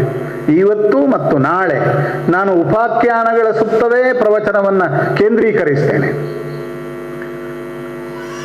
ಆಮೇಲೆ ದಶಾವತಾರದ ಕುರಿತು ಮಾತಾಡೋಣ. ಕೊನೆಯ 2 ದಿವಸಗಳಲ್ಲಿ ಕೃಷ್ಣಾವತಾರ ಮತ್ತು ಪರೀಕ್ಷಿತ ವೃತ್ತಾಂತಗಳನ್ನು ಮನನ ಮಾಡೋಣ. ಇನ್ನೊಂದು ಬಹಳ ಮುಖ್ಯವಾದಂತಹ ಉಪಾಖ್ಯಾನ ಅಂತಂದರೆ ಅದು ಅಜಾಮಿಳೋಪಾಖ್ಯಾನ. ಅಜಾಮಿಳ ಎನ್ನುವನು ಒಬ್ಬ ಗೃಹಸ್ಥ ಬ್ರಾಹ್ಮಣ. ಆದರೆ ಅವನು ವೃದ್ಧಾಪ್ಯದ ಹೊತ್ತಿನಲ್ಲಿಯೂ ಕೂಡ ಕಾಮವಾಂಛೆಯಿಂದ ವೇಶ್ಯಾಸಂಗವನ್ನು ಮಾಡುತ್ತಾ ಜೀವನ ಕಳೆಯುವಂತಹ ಪಾಪಿ ಆಗ್ತಾನೆ. 88 ವರ್ಷ ಭಾಗವತ ಹೇಳುತ್ತದೆ. ಆ ಅಜಾಮಿಳನಿಗೆ 88 ವರ್ಷ ವೃದ್ಧ ವೇಶ್ಯೆಯರ ಸಹವಾಸದಿಂದ ರೋಗ ರುಜಿನಗಳಿಗೆ ತುತ್ತಾಗಿ ಬದುಕಿನ ಬವಣೆಗೆ ಒಳಗಾಗಿ ಕಷ್ಟಪಟ್ಟು ಜೀವವನ್ನು ಸವೆಸುತ್ತಿರುವಂತಹ ಹೊತ್ತು, ಇನ್ನೇನು ಕೆಲವೇ ದಿವಸಗಳಲ್ಲಿ ಅವನ ಪ್ರಾಣ ಹಾರಿ ಹೋಗುತ್ತದೆ. ಅಂತಹ ಹೊತ್ತು ಆಗ ನಾನು ಮಾಡಬಾರದ್ದನ್ನೆಲ್ಲ ಜೀವನದಲ್ಲಿ ಮಾಡಿದೆ ಎನ್ನುವಂತಹ ಒಂದು ದುಃಖ ಅವನಲ್ಲಿ ಉಂಟಾಗುತ್ತದೆ. ಸಾಮಾನ್ಯವಾಗಿ ಎಲ್ಲ ಮನುಷ್ಯರ ಪಾಡು ಕೂಡ ಇದೆ. ಯೌವನದ ಹೊತ್ತಿನಲ್ಲಿ ಅಥವಾ ಅಧಿಕಾರ ಇರುವ ಹೊತ್ತಿನಲ್ಲಿ, ಐಶ್ವರ್ಯ ಇರುವ ಹೊತ್ತಿನಲ್ಲಿ ಅಷ್ಟ ಮದಗಳಿಂದ ಕಂಗೊಳಿಸಿದಂತಹ ಮನುಷ್ಯ ಅಧ್ಯಾತ್ಮದ ಕುರಿತು ಆಲೋಚನೆ ಮಾಡೋದಿಲ್ಲ. ಐಶ್ವರ್ಯ ನಷ್ಟ ಆದ ಮೇಲೆ, ಆರೋಗ್ಯ ಹಾಳಾದ ಮೇಲೆ, ಹೆಂಡತಿ ಮಕ್ಕಳು ದೂರ ಆದ ಮೇಲೆ, ರೋಗ ರುಜಿನಗಳು ಬಾಧಿಸಿದಾಗ, ಸಂಕಟ ಬಂದಾಗ ವೆಂಕಟರಮಣ ಎನ್ನುವ ಹಾಗೆ ಆಗ ಭಗವಂತನ ನೆನಪಾಗುತ್ತದೆ. ಅಜಮಿಳನಿಗೆ ಆಗಿದ್ದದು. ಇನ್ನೇನು ಪ್ರಾಣೋತ್ಕ್ರಮಣದ ಸ್ಥಿತಿ. ಆಗ ಒಂದು ಸ್ವಲ್ಪ ನೀರನ್ನಾದರೂ ಕುಡಿಯೋಣ ಅಂತಂದ್ರೆ ಯಾರು ಮಕ್ಕಳು ಹತ್ತಿರ ಬರ್ತಾರೆ, ಯಾವ ಹೆಂಡತಿ ಹತ್ತಿರ ಬರ್ತಾಳೆ? ದುರ್ವಾಸನಾಗ್ರಸ್ತವಾದಂತಹ ಪಾರ್ಥಿವ ಶರೀರ ಇದು. ಹತ್ತಿರ ಬರುವುದಕ್ಕೂ ಹೇಸ್ತಾರೆ. ಮಲಮೂತ್ರ ಎಲ್ಲ ಹಾಸಿಗೆಯಲ್ಲೇ ಬಿದ್ದಿರುತ್ತದೆ. ಮಂಚ ಬಾರದು, ಮಡದಿ ಬಾರಳು, ಕಂಚು ಕನ್ನಡಿ ಬಾರದು, ಸಂಚಿತಾರ್ಥದ ದ್ರವ್ಯ ಬಾರದು, ಮುಂಚೆ ಮಾಡಿದ ಕರ್ಮವೇ. ಪುರಂದರದಾಸರು ಹೇಳಿದ್ದು. ಯಾರೂ ಬರುವುದಿಲ್ಲ. ನಮ್ಮನ್ನು ನಂಬಿದಂಥವರೆಲ್ಲ ಹತ್ತಿರ ಬರಲಿಕ್ಕೆ ಸಾಧ್ಯವಾಗದೆ ದೂರವಾಗುತ್ತಾರೆ. ಪ್ರಪಂಚದ ನಿಯಮವೇ ಅದು. ಮಡದಿ ಮತ್ತೋರ್ವ ಚೆಲುವಗೆ, ಪುರಂದರದಾಸರು ಹೇಳ್ತಾರೆ, ಒಡಲು ಅಗ್ನಿಗೆ, ಒಡವೆ ಅರಸಿಗೆ, ಮಡದಿ ಮತ್ತೊಬ್ಬ ಚೆಲುವಗೆ. ಸೆಕೆಂಡ್ ಮ್ಯಾರೇಜ್ ಮಾಡ್ಕೊಳ್ತಾಳೆ ಅವಳು. ಇದು ಜಗತ್ತು, ಇದು ದಾಂಪತ್ಯ, ಇದು ತಂದೆ ಮಕ್ಕಳ ಬಾಂಧವ್ಯ. ಎಲ್ಲ ಸರಿಯಾಗಿರುವವರೆಗೆ ಮಾತ್ರ ಸುಖ, ಸಂತೋಷ, ಸಂಭ್ರಮ. ಅಜಾಮಿಳ ರೋಗಗ್ರಸ್ತನಾಗಿ ವೃದ್ಧಾಪ್ಯದಿಂದ ಬಸವಳಿದು ಮೇಲೆ ಬಿದ್ದಿರುವಾಗ ಮಕ್ಕಳು ಹೆಂಡತಿ ಯಾರು ಬರೋದಿಲ್ಲ. ಬಾಯಿ ಒಣಗುತ್ತಾ ಇದೆ, ಗಂಟಲು ಒಣಗಿದೆ, ನೀರು ಕುಡಿಯಬೇಕು. ನಾರಾಯಣ ಎನ್ನುವಂತಹ ಮಗ ಇದ್ದಾನೆ, ಅವನನ್ನು ಕರೆಯಬೇಕು ಅಂತ ಹೇಳುವಾಗ ನಾರಾಗ ಅನ್ನುವಾಗ ಅವನ ಪ್ರಾಣ ಹೋಗುತ್ತದೆ. ನಾರಾಯಣ ಮಗ ನೀರು ಹಿಡ್ಕೊಂಡು ಹತ್ತಿರ ಬಂದರೂ ಕೂಡ ಕುಡಿಯುವ ಸ್ಥಿತಿಯಲ್ಲಿ ಅಜಾಮಿಳ ಇರೋದಿಲ್ಲ, ಅವನ ಪ್ರಾಣ ಪಕ್ಷಿ ಹಾರಿ ಹೋಗಿರ್ತದೆ. ಭಾಗವತ ಬಹಳ ದೊಡ್ಡ ಸಂದೇಶವನ್ನು ಈ ಕಥೆಯಲ್ಲಿ ಹೇಳುತ್ತದೆ. ಅವನು ನಾರಾಯಣ ಎನ್ನುವ 4 ಅಕ್ಷರವನ್ನು ಹೇಳಲಿಲ್ಲ, ಆದರೆ 2 ಅಕ್ಷರವನ್ನು ಹೇಳಿದ. 3ನೇ ಅಕ್ಷರದಲ್ಲಿ ಗ ಗ ಅಂತ ಹೇಳಿದ. ನಾರಗ ಅಂತ ಅರ್ಧ ಹೆಸರನ್ನಾದರೂ ಭಗವಂತನ ಹೆಸರನ್ನು ಕರೆದ ಎನ್ನುವ ಕಾರಣದಿಂದ ಯಮದೂತರು ಬಂದು ಒಯ್ಯಲಿಕ್ಕೆ ಬಿಡುವುದಿಲ್ಲ. ವಿಷ್ಣುದೂತರು ಬಂದು ಅಜಾಮಿಳನನ್ನು ವೈಕುಂಠಕ್ಕೆ ಕರೆದುಕೊಂಡು ಹೋಗ್ತಾರಂತೆ. ಕಥೆ ಹೇಳುವ ಸಂದೇಶ, ಭಗವಂತನ ಪೂರ್ಣ ನಾಮವನ್ನು ಹೇಳಬೇಕಾಗಿಲ್ಲ, ಅರ್ಧ ನಾಮವನ್ನು ಹೇಳಿದರೂ ಸಾಕು, ವೈಕುಂಠ ಪ್ರಾಪ್ತಿ ಆಗುತ್ತದೆ. ಭಾಗವತ ಕಾವ್ಯವು ಹಾಗೆ. ಇಲ್ಲಿಯ 18,000 ಶ್ಲೋಕಗಳನ್ನು ಓದಬೇಕಾಗಿಲ್ಲ, 1 ಅಕ್ಷರವನ್ನು ಹೇಳಿದರೂ ಸಾಕು, ನಿಮಗೆ ಪುಣ್ಯ ಬರ್ತದೆ ಅಂತ ಭಾಗವತದಲ್ಲಿ ಮಹಾಮುನಿಗಳು ಬರೀತಾರೆ. ಅಷ್ಟು ವಿಶೇಷ. ಒಂದು ತುಳು ಭಾಗವತ ಇದೆ, ಸಾಂದರ್ಭಿಕವಾಗಿ ನಿಮಗೆ ಹೇಳಬೇಕು ನಾನು. ಕನ್ನಡದಲ್ಲಿ ಚಾಟು ವಿಠಲನಾಥ ನಿತ್ಯಾತ್ಮ ಶುಕಯೋಗಿ ಎನ್ನುವರು ಭಾಮಿನಿ ಷಟ್ಪದಿಯಲ್ಲಿ ಭಾಗವತ ಪುರಾಣವನ್ನು ಕಾವ್ಯವಾಗಿಸಿದ್ದಾರೆ. ಕುಮಾರವ್ಯಾಸ ಭಾರತದ ಹಾಗೆ ನೀವು ಭಾಮಿನಿ ಷಟ್ಪದಿಯಲ್ಲಿ ಚಾಟು ವಿಠಲನಾಥನ ನಿತ್ಯಾತ್ಮ ಶುಕಯೋಗಿಯ ಭಾಗವತವನ್ನು ಕೇಳಬಹುದು, ಓದಬಹುದು. ಸಂಸ್ಕೃತ ಬಾರದೇ ಇದ್ದವರಿಗೆ ಕನ್ನಡವನ್ನು ಅರ್ಥೈಸುವುದಕ್ಕೆ ಸುಲಭವಾಗಿದೆ. ತುಂಬ ಸುಂದರವಾದ ಕಾವ್ಯ. ಸುಮಾರು 13ನೇ ಶತಮಾನದ ರಚನೆ ಅದು. ಅದಕ್ಕಿಂತ 1 ಶತಮಾನದ ಅನಂತರ 14ನೇ ಶತಮಾನದ ಹೊತ್ತಿಗೆ ತುಳುವಿನಲ್ಲಿಯೂ ಶಿವಳ್ಳಿ ಬ್ರಾಹ್ಮಣರ ತುಳು ಭಾಷೆಯಲ್ಲಿ ಭಾಗವತವನ್ನು ಒಬ್ಬ ಮಹಾಕವಿ ರಚನೆ ಮಾಡ್ತಾನೆ. ವಿಷ್ಣುತುಂಗ ಅಂತ ಅವನಿಗೆ ಹೆಸರು. ಸಂಶೋಧಕರು ಅವನು ಕೋಟಬ್ರಾಹ್ಮಣ, ತುಂಗ ಎನ್ನುವ ಕುಲನಾಮದಿಂದ ಶೋಭಿಸಿದವನು, ವಿಷ್ಣು ಭಟ್ಟ ಎನ್ನುವಂತಹ ಹೆಸರನ್ನು ಹೇಳಿದ್ದಾರೆ. ಅದಕ್ಕೆ ನನ್ನ ಸಹಮತಿ ಇಲ್ಲ. ಅದು ತುಂಗ ಎನ್ನುವುದು ಜಾತಕದ ಜ್ಯೋತಿಷ್ಯದ ಆಧಾರದಲ್ಲಿ ಶುಕ್ರಸ್ಥಾನವನ್ನು ಹೇಳುತ್ತದೆ ಎನ್ನುವಂತಹ ನಿಲುವು ನನ್ನದು, ಅದು ಬೇಡ ನಿಮಗೆ. ಆದರೆ ಆ ಪ್ರಾಚೀನ ತುಳುವಿನಲ್ಲಿರುವಂತಹ ಭಾಗವತ ಕಾವ್ಯ ಒಂದು ವಿಶೇಷತೆಯನ್ನು ಹೇಳುತ್ತದೆ. ಸಂಸ್ಕೃತ ಭಾಗವತದಲ್ಲಿ 1 ಅಕ್ಷರವನ್ನು ಓದಿದರೂ ನಿಮಗೆ ಪುಣ್ಯ ಬರ್ತದೆ ಅಂತ ಶುಕಮುನಿ ಹೇಳಿದರೆ, ನಮ್ಮ ವಿಷ್ಣುತುಂಗ ತುಳು ಭಾಗವತದಲ್ಲಿ ಏನು ಹೇಳ್ತಾನೆ ಅಂತಂದ್ರೆ, ಅರೆ ಅಕ್ಷರೋ ಓದುಂಡನೇ ನಿಂಕ್ಲೆಗೆ ವೈಕುಂಠ ಅಂತ ಹೇಳ್ತಾನೆ. ಅರ್ಧಾಕ್ಷರವನ್ನು ಓದಿದ್ರು ಸಾಕು.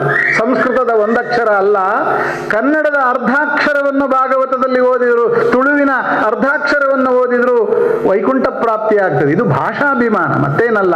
ಯಾವ ಭಾಷೆಯೂ ಶ್ರೇಷ್ಠವಲ್ಲ, ಯಾವ ಭಾಷೆಯೂ ಕನಿಷ್ಠ ಅಲ್ಲ. ಇಂಗ್ಲಿಷು ಸೇರಿ ಸಂಸ್ಕೃತ ಮಾತ್ರ ಶ್ರೇಷ್ಠ ಅಂತ ಹೇಳಬೇಕಾಗಿಲ್ಲ. ಎಲ್ಲ ಭಾಷೆಯು ಸರಸ್ವತಿಯ ರೂಪ. ಈ ಸರಸ್ವತಿಗೆ ಕಂಠಹಾರ ಒಂದಿರುತ್ತದೆ, ಅದಕ್ಕೆ ಅಕ್ಷಮಾಲ ಅಂತ ಹೆಸರು.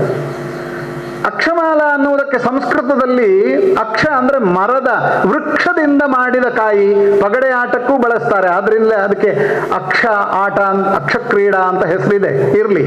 ಆದರೆ ಶಾರದೆಯ ಕೊರಳಲ್ಲಿರುವಂತಹ ಈ ಮಣಿ ಮಾಲೆ ಇದೆಯಲ್ಲ, ಅದಕ್ಕೆ ಯಾಕೆ ಅಕ್ಷಮಾಲೆ ಅಂತಂದ್ರೆ, ಅದು ಆದಿಂದ ತೊಡಗಿ ಕ್ಷಾದವರೆಗಿದೆ ಅಂತ ಎಲ್ಲ ಅಕ್ಷರಗಳು ಅಲ್ಲಿವೆ. ಆದ್ದರಿಂದಲೇ ಅವಳು ವಾಣಿ, ವಿದ್ಯಾ ದೇವಿ. ಯಾವ ಭಾಷೆಯೂ ಶ್ರೇಷ್ಠ ಮತ್ತು ಕನಿಷ್ಠ ಅಂತ ನಾವು ಭಾವಿಸಬಾರದು. ಎಲ್ಲವೂ ಭಗವತಿಯ ಅನುಗ್ರಹದಿಂದ ಉಂಟಾದ ಭಾಷೆಗಳು. ಹಾಗೆ ಆ ಭಾಗವತ ಹೇಳುವ ಹಾಗೆ ಅಜಾಮಿಳ ತನ್ನ ಜೀವೋತ್ಕ್ರಮಣ ಸ್ಥಿತಿಯಲ್ಲಿ ನಾರಗ ಅಂತ ಹೇಳಿದ್ದರಿಂದ, ನಾರ ಅಂತ ಮಾತ್ರ ಹೇಳಿದ, ಪ್ರೀತಿಯಿಂದ ಮಗನಾದ ನಾರಗ ಅಂತ ಕರೀಲಿಕ್ಕೂ ಅವನಿಗೆ ಸಾಧ್ಯ ಆಗಲಿಲ್ಲ. ಆ ಕಾರಣದಿಂದ ಯಮದೂತರಿಗೆ ಅವನನ್ನು ನರಕಕ್ಕೆ ಒಯ್ಯಲಿಕ್ಕಾಗಲಿಲ್ಲ. ವಿಷ್ಣು ಭಕ್ತರು ವೈಕುಂಠಕ್ಕೆ ಕರೆದೊಯ್ದರು ಎನ್ನುವಂತಹ ಬಹಳ ಮುಖ್ಯವಾದಂತಹ ಪ್ರಸಂಗ. ಅದಕ್ಕೆ ಅಜಾಮಿಳೋಪಾಖ್ಯಾನ ಅಂತ ಹೆಸರು.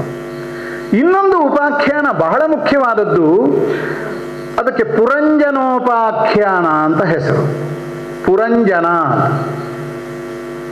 ಇಲ್ಲಿಯೂ ಕೂಡ ರೂಪಕ ಶಕ್ತಿ, ವೇದವ್ಯಾಸರು ಮತ್ತು ಶುಕ ಮಹರ್ಷಿಗಳ ಕವಿ ಪ್ರತಿಭೆ ಕೆಲಸ ಮಾಡಿದೆ. ಭಗವದ್ಗೀತೆ ಹೇಳುತ್ತದೆ, ಈ ದೇಹ ಇದಕ್ಕೆ ಪುರ ಅಂತ ಹೆಸರು. ಪುರ ಎಂದರೆ ಪಟ್ಟಣ ಅಲ್ಲ, ಈ ದೇಹ ಎನ್ನುವ ಪಟ್ಟಣ. ಇದರಲ್ಲಿ ಇರುವವನು ಪುರಸ್ಥ, ಆತ್ಮ ಈ ದೇಹದ ಒಳಗಿದ್ದಾನೆ ಅನ್ನುವುದನ್ನು ಭಗವದ್ಗೀತೆ ಹೇಳುತ್ತದೆ. ಈ ಪುರಂಜನೋಪಾಖ್ಯಾನ ತಾತ್ವಿಕವಾಗಿ ದೇಹಧಾರಣೆ ಮಾಡಿದ ನಮ್ಮೆಲ್ಲರ ಪಡಿಪಾಟಲನ್ನೇ ಹೇಳುತ್ತದೆ. ಆದ್ದರಿಂದ ಕಥೆಯನ್ನು ಅವತರಿಸಿ ಕೇಳಬೇಕು ನೀವು. ಇದು ಮನಃಶಾಸ್ತ್ರಕ್ಕೆ ಸಂಬಂಧಪಟ್ಟ ಕೆಲಸ. ಇದು ಪುರಂಜನ ಎನ್ನುವ ರಾಜ ಅವಿಜ್ಞಾತ ಎನ್ನುವ ಗೆಳೆಯನ ಜೊತೆಗೆ ಅರಣ್ಯಕ್ಕೆ ಹೋಗ್ತಾನೆ ವಿಹಾರಾರ್ಥವಾಗಿ. ಮೃಗಯ ವಿಹಾರ.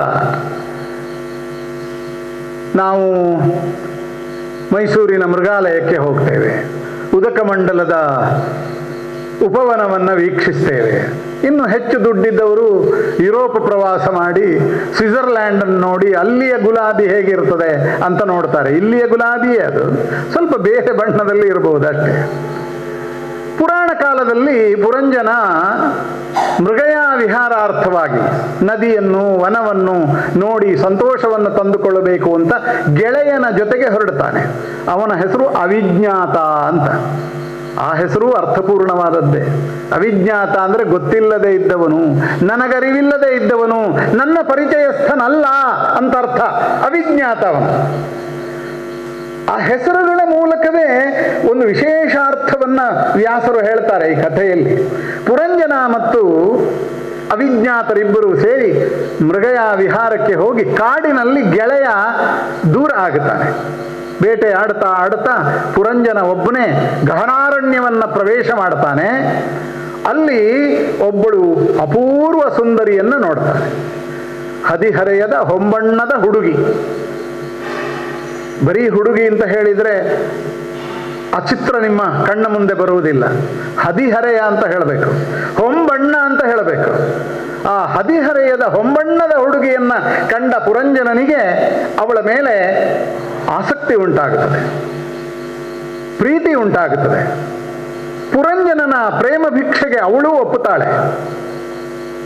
ಅವಳ ಕಾವಲಿಗೆ 100 ಜನ ಭಟರಿರ್ತಾರೆ, 5 ಹೆಡೆಯುಳ್ಳ ಸರ್ಪ ಇರುತ್ತದೆ.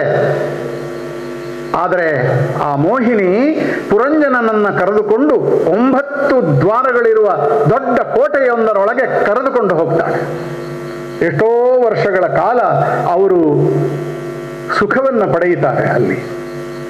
ಆಮೇಲೆ ಇದ್ದಕ್ಕಿದ್ದ ಹಾಗೆ ಯಾರೋ ಒಬ್ಬ ಯವನನ ದಾಳಿಯಾಗುತ್ತದೆ, ಕೋಟೆ ಛಿದ್ರ ವಿಚ್ಛಿದ್ರವಾಗುತ್ತದೆ, ಮೋಹಿನಿ ಓಡಿ ಹೋಗುತ್ತಾಳೆ, ಪುರಂಜನ ನಿರ್ಗತಿಕನಾಗುತ್ತಾನೆ. ಈ ಕಥೆಯ ಮೂಲಕ ನಮ್ಮ ಜೀವನವನ್ನೇ ಸಂಕೇತಿಸಿದ್ದಾರೆ ವ್ಯಾಸರು. ಈ ಪುರದಲ್ಲಿ ಇರುವ ಆತ್ಮ ವಿಷಯ ವ್ಯಾಮೋಹಕ್ಕೆ ಒಳಗಾಗುತ್ತದೆ ಅನ್ನುವುದನ್ನು ಪುರಂಜನ ಮೋಹಿನಿಯರ ಪ್ರೇಮ ಪ್ರಕರಣದ ಮೂಲಕ ಹೇಳುತ್ತಾರೆ ವ್ಯಾಸರು. ಪುರಂಜನ ಮೋಹಿನಿಯನ್ನು ನೋಡಿ ಮೋಹಿತನಾದ ಅನ್ನುವುದರ ಅರ್ಥ, ಮನುಷ್ಯ, ನಮ್ಮ ಆತ್ಮ ಪ್ರಪಂಚದ ಬೇರೆ ಬೇರೆ ವಿಷಯೋಪಭೋಗ ಲಾಲಸೆಗಳಲ್ಲಿ ಮನಸ್ಸನ್ನು ಮುಳುಗಿಸುತ್ತದೆ. ಅದು ಮೋಹಿನಿಯಾಗಿ ಕಾಣುತ್ತದೆ ನಮಗೆ. ಅದು ಒಳ್ಳೆಯದಲ್ಲ. ಲಾಟರಿ, ಜೂಜು, ಮದ್ಯಪಾನ, ದುಸ್ತ್ರೀ ಸಂಘ, ಅನ್ಯಾಯ, ಅಸತ್ಯ, ಅಧರ್ಮಾಚರಣೆ, ದ್ವೇಷ, ಯಾವುದು ನಿಜವಾಗಿ ನಾವು ಅನುಸರಿಸಬಾರದೋ ಅಂತಹ ವಿಚಾರಗಳು ನಮ್ಮನ್ನು ಆಕರ್ಷಿಸ್ತವೆ ಮೋಹಿನಿಯ ಹಾಗೆ. ಅದನ್ನೇ ವ್ಯಾಸರು ಹೇಳ್ತಾರೆ. 9 ಮಹಾದ್ವಾರಗಳಿರುವ ಕೋಟೆಯ ಒಳಗೆ ಪುರಂಜನ ಮತ್ತು ಮೋಹಿನಿಯರು ಸುಖವಾಗಿದ್ದರು ಅಂತ. ಎಷ್ಟು ಸಮಯ ಸುಖವಾಗಿದ್ದರು? ಅದು ತಾತ್ಕಾಲಿಕ. 9 ಮಹಾದ್ವಾರದ ಕೋಟೆ ಅಂತಂದ್ರೆ ನವರಂಧ್ರಗಳಿರುವ ಈ ದೇಹ ಎನ್ನುವುದು ಅರ್ಥ ಅದರದ್ದು. 5 ಹೆಡೆಯ ನಾಗ ಅಂತಂದ್ರೆ ಪಂಚೇಂದ್ರಿಯಗಳ ಸುಖಕ್ಕೆ ಒಳಗಾದಂತಹ ನಮ್ಮ ಪಾಡದು. ಹೀಗೆ ಒಂದು ಸಂಖ್ಯಾತದ ಮೂಲಕ, ಒಗಟಿನ ಮೂಲಕ, ರೂಪಕದ ಮೂಲಕ, ಅರ್ಥಾತ್ ಒಂದು ಪ್ರತಿಕಾವ್ಯವನ್ನು ನಿರ್ಮಾಣ ಮಾಡಿ ಪುರಂಜನೋಪಾಖ್ಯಾನವನ್ನು ಕಟ್ಟುತ್ತಾರೆ ವೇದವ್ಯಾಸರು. ಹಾಗೆ ಕೊನೆಗೆ ಶತ್ರುವಿನ ದಾಳಿಯಾಗಿ ಕೋಟೆ ಧ್ವಂಸವಾಗುತ್ತದೆ, ಪುರಂಜನ ನಿರ್ಗತಿಕನಾಗುತ್ತಾನೆ. ಆಗ ಅವಿಜ್ಞಾತ ಕಳತಾನೆ. ನಮ್ಮ ದೇಹ ಜರ್ಜರಿತವಾದ ಮೇಲೆ, ಐಹಿಕವಾದಂತಹ ಸಂಕಷ್ಟದಲ್ಲಿ ಮುಳುಗಿ ನಾವು ಇನ್ನೇನು ಸಾಯಬೇಕು ಅನ್ನುವ ಹೊತ್ತಿಗೆ ಭಗವಂತ ನಮಗೆ ಕಾಣುತ್ತಾನಂತೆ. ಅವಿಜ್ಞಾತನ ದರ್ಶನವಾಗುವುದು ಪುರಂಜನನಿಗೆ ಆ ಘಟ್ಟದಲ್ಲಿ. ಯಾರಪ್ಪ ನೀನು ಅಂತ ಕೇಳುತ್ತಾನೆ ಪುರಂಜನ, ಯಾಕೆಂದ್ರೆ ಅವನು ಅವಿಜ್ಞಾತ. ಆಗ ಅವನು ಹೇಳ್ತಾನೆ, ಅವಿಜ್ಞಾತ, ನಿನ್ನ ಆರಂಭದ ಕಾಲವನ್ನು ನೆನಪಿಸಿಕೊಳ್ಳು. ನಿನ್ನ ಆತ್ಮಮಿತ್ರನಾಗಿದ್ದೆ, ಆತ್ಮೀಯನಾಗಿದ್ದೆ ನಾನು. ನನ್ನನ್ನು ಮರೆತು ಇನ್ಯಾವಳೋ ಹಿಂದೆ ಓಡಿ ಹೋದೆ ನೀನು. ನಾವು ಹುಟ್ಟುವಾಗ ಭಗವಂತನನ್ನು ನೋಡಿ ಬೆಳೆದಿದ್ದೇವೆ. ಆದರೆ ನೋಡಿದ ಭಗವಂತನನ್ನು ವ್ಯಕ್ತಪಡಿಸಲಿಕ್ಕೆ ನಮ್ಮ ನಾಲಿಗೆಯಲ್ಲಿ ಶಕ್ತಿ ಇರಲಿಲ್ಲ, ಭಾಷೆ ಇರಲಿಲ್ಲ, ವಾಣಿಯ ಪ್ರಸಾದ ಇರಲಿಲ್ಲ. ನೋಡಿ, ಚಿಕ್ಕ ಮಗು ತನ್ನಷ್ಟಕ್ಕೆ ತಾನೇ ನಗುತ್ತದೆ. ಯಾರನ್ನು ನೋಡಿ? ಭಗವಂತನನ್ನು ನೋಡಿ. ಆದರೆ ಅದನ್ನು ವ್ಯಕ್ತಪಡಿಸುವುದಕ್ಕೆ ಅದಕ್ಕೆ ಭಾಷೆ ಬರೋದಿಲ್ಲ. ಒಂದು ವಿಜ್ಞಾನದ ವರದಿ ಹೇಳುತ್ತದೆ, ಒಬ್ಬ ಫಾರಿನ್ ಸೈಂಟಿಸ್ಟ್ ಬರೆದ ಇಂಗ್ಲಿಷ್ ಲೇಖನ ಅದು. ಚಿಕ್ಕ ಮಗು, 1 ತಿಂಗಳು 2 ತಿಂಗಳ ಮಗು ತೊಟ್ಟಿಲಲ್ಲಿ ಮಲಗಿದ್ದಾಗ ದಿನಕ್ಕೆ 400 ಬಾರಿ ನಗುತ್ತದಂತೆ. ತನ್ನಷ್ಟಕ್ಕೆ ನಗುತ್ತದೆ 400 ಬಾರಿ. ನಾವು ದೊಡ್ಡವರಾದ ಮೇಲೆ ಎಷ್ಟು ಬಾರಿ ನಗುತ್ತೇವೆ? ನಗುವುದೇ ಇಲ್ವೋ ಏನೋ. ಕೆಲವು ದಿವಸ ಅಳುವೆ 400 ಬಾರಿ ಅಳಬಹುದೋ ಏನೋ. ಹಾಗಾದ್ರೆ ಪುಟ್ಟ ಮಗುವಾಗಿದ್ದವರು ನಾವು ತೊಟ್ಟಿಲಿನಿಂದ ಈ 40-50 ವರ್ಷ ಬೆಳೆದಿದ್ದೇವಲ್ಲ, ನಗುವನ್ನು ಮರೆಯುವುದಕ್ಕೆ ಬೆಳೆದಿದ್ದೇವೇನೋ ನಾವು? ನಿಜವಾಗಿ ನಗನಗುತ್ತಾ ಆ 400 ಬಾರಿ ನಕ್ಕ ಮಗು 4000 ಬಾರಿ ನಗುವುದಕ್ಕೆ ದೊಡ್ಡದಾಗಬೇಕಿತ್ತು. ಆದರೆ ನಾವು ದೊಡ್ಡವರಾಗಿದ್ದು ಯಾಕೆ? ನಗುವನ್ನು ಮರೆಯುವುದಕ್ಕೆ, ಅಳುವನ್ನು ತಂದುಕೊಳ್ಳುವುದಕ್ಕೆ. ಪರಮಾತ್ಮನನ್ನು ಮರೆತದ್ದರಿಂದ ನಾವು ನಗುವನ್ನು ಕಳೆದುಕೊಂಡಿದ್ದೇವೆ. ನಗುವೇ ಪರಮಾತ್ಮ. ನಾವು ಆಮಂತ್ರಣ ಪತ್ರಿಕೆ ಬರೆಯುವಾಗ ಕುಲದೇವತಾ ಪ್ರಸನ್ನ ಅಂತ ಬರೀತೀವಿ. ಪ್ರಸನ್ನತ್ವವೇ ಭಗವಂತ, ಸುಖವೇ, ಸಂತೋಷವೇ ಭಗವಂತ. ಅದನ್ನು ಮರೆತು ಈ ಪುರಂಜನನ ಹಾಗೆ ಮೋಹಿನಿಯನ್ನು ಕಂಡು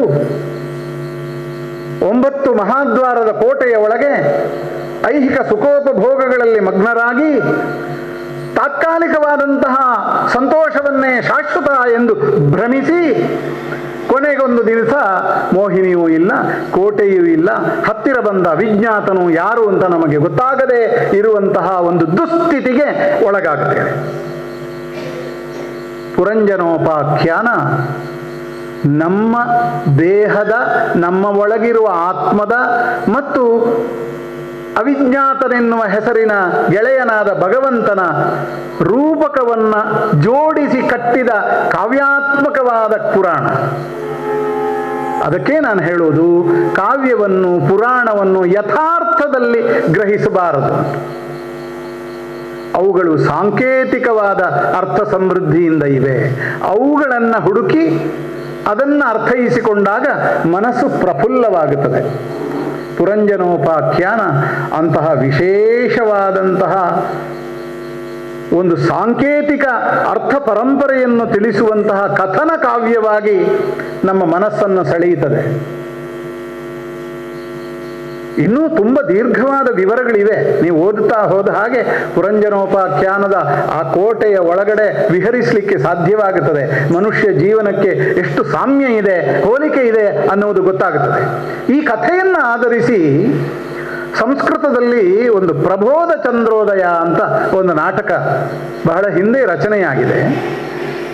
ಆಮೇಲೆ ಮಾನಸ ಚರಿತ್ರೆ ಅಂತ ಒಂದು ಯಕ್ಷಗಾನ ರಚನೆಯಾಗಿದೆ. ಆದರೆ ಆ ಮಾನಸ ಚರಿತ್ರೆ ನಮಗೆ ಸಿಗಲಿಲ್ಲ. ಶಿವರಾಮ ಕಾರಂತರು ತಮ್ಮ ಸಂಶೋಧನಾ ಗ್ರಂಥದಲ್ಲಿ ಬರೀತಾರೆ, ಒಂದು ಮಾನಸ ಚರಿತ್ರೆ ಎನ್ನುವ ಪ್ರಸಂಗ ಇತ್ತು ಅಂತ ಹಿರಿಯರು ಹೇಳ್ತಾರೆ, ಆದರೆ ಅದು ನಮಗೆ ಸಿಕ್ಕಿಲ್ಲ, ಅದರ ಸ್ವರೂಪ ಏನು ಅಂತ ಗೊತ್ತಿಲ್ಲ ಅಂತ. ಆದರೆ ಅದು ಕಳೆದ ವರ್ಷ ನಮಗೆ ಸಿಕ್ಕಿತು. ಕುಂದಾಪುರದ ಹತ್ತಿರ ಒಬ್ಬರ ಮನೆಯಲ್ಲಿ ಅಟ್ಟದಷ್ಟು ಎತ್ತರ ಕೂಡಿಟ್ಟ ತಾಳೆಗರಿಗಳ ರಾಶಿಯ ಒಳಗಡೆ ಮಾನಸ ಚರಿತ್ರೆ ಎನ್ನುವ ಯಕ್ಷಗಾನ ಕೃತಿ ಸಿಕ್ಕಿತು. ಅದನ್ನು ಬರೆದವನು ಮೂಲಿಕೆಯ ವೆಂಕಣ್ಣ ಎನ್ನುವ ಕವಿ. ಈ ಮೂಲಿಕೆಯ ವೆಂಕಣ್ಣ ಒಬ್ಬ ಹರಿದಾಸ.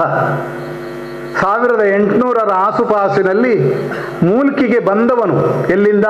ಕನಕದಾಸರಿದ್ದ ಕಾಗಿನೆಲೆಯ ಸಂಸ್ಥಾನದ ಕಡೆಯಿಂದ, ಬಾಡ ಬಂಕಾಪುರದಿಂದ ಹರಿಕತೆ ಮಾಡುತ್ತಾ, ಹರಿಕೀರ್ತನೆಗಳನ್ನು ಹೇಳುತ್ತಾ, ಹರಿದಾಸ ಪಂಥವನ್ನು ಅನುಸರಿಸಿಕೊಂಡು ಮೂಲಿಕೆಗೆ ಬಂದು ವೆಂಕಟರಮಣ ದೇವಸ್ಥಾನದ ಪರಿಚಾರಕನಾಗಿ ನಿಲ್ಲುತ್ತಾನೆ. ಅಲ್ಲಿ ಅನೇಕ ಜನರಿಗೆ ಅವನು ಹರಿಕಥೆ ಮಾಡೋದು ಹೇಗೆ ಅಂತ ಹೇಳಿಕೊಡ್ತಾನೆ. ದಾಸ ಸಾಹಿತ್ಯದ ಕೀರ್ತನೆಗಳನ್ನು ರಚಿಸುವುದು ಹೇಗೆ ಅಂತ ಹೇಳಿಕೊಡ್ತಾನೆ. ಅವನ ಶಿಷ್ಯ ವರ್ಗ ದಾಸರಾಗಿದ್ದಾರೆ, ಯಕ್ಷಗಾನ ಕವಿಗಳೂ ಆಗಿದ್ದಾರೆ. ಅಂತಹ ಮೂಲಿಕೆಯ ವೆಂಕಟರಮಣ ಬರೆದ ಮಾನಸ ಚರಿತ್ರೆ ಎನ್ನುವ ಯಕ್ಷಗಾನ ನೋಡಿದರೆ ಅಲ್ಲಿಯೂ ಕೂಡ ಮನಸ್ಸು ಒಂದು ರಾಜನಾಗುತ್ತಾನೆ. ಅವನನ್ನು ಮೋಹಿಸುವ ಮೋಹಿನಿ ಒಬ್ಬಳು ಸುಂದರಿಯಾಗಿ ಕಾಣುತ್ತಾಳೆ. ಹೀಗೆ ಅಲ್ಲಿ ಕಾಣುವ ಪಾತ್ರ ಪ್ರಪಂಚ ನಿಜವಾದ ಪಾತ್ರಗಳಲ್ಲ. ನಮ್ಮ ಕಣ್ಣು, ಕಿವಿ, ಮೂಗು, ನಾಲಿಗೆ, ಚರ್ಮ, ದ್ವೇಷ, ಸ್ವಾರ್ಥ, ಅವಿವೇಕ, ವಿವೇಕ ಇವೆಲ್ಲವೂ ಅಲ್ಲಿ ಪಾತ್ರಗಳಾಗಿ ಆ ಪ್ರಸಂಗ ತುಂಬ ಸುಂದರ ಬಂಧುರವಾಗಿ ರಚನೆಯಾಗಿದೆ. ಇದುವರೆಗೂ ರಂಗದಲ್ಲಿ ಅದು ಪ್ರದರ್ಶನಗೊಂಡಿಲ್ಲ. ಯಾಕೆಂದರೆ ಅದನ್ನು ಪ್ರದರ್ಶಿಸುವುದಕ್ಕೆ ಕಲಾವಿದರಿಗೆ ತಪಸ್ಸು ಬೇಕು. ಭಾಗವತವನ್ನು ಅವರು ಓದಿದವರಾಗಿರಬೇಕು, ಉಪನಿಷತ್ ಸಾರವನ್ನು ತಿಳಿದವರಾಗಿರಬೇಕು. ನಮ್ಮ ಕಲಾವಿದರಿಗೆ ಅಧ್ಯಯನ ಅಂತಂದರೆ ಇಷ್ಟ ಅಲ್ಲ.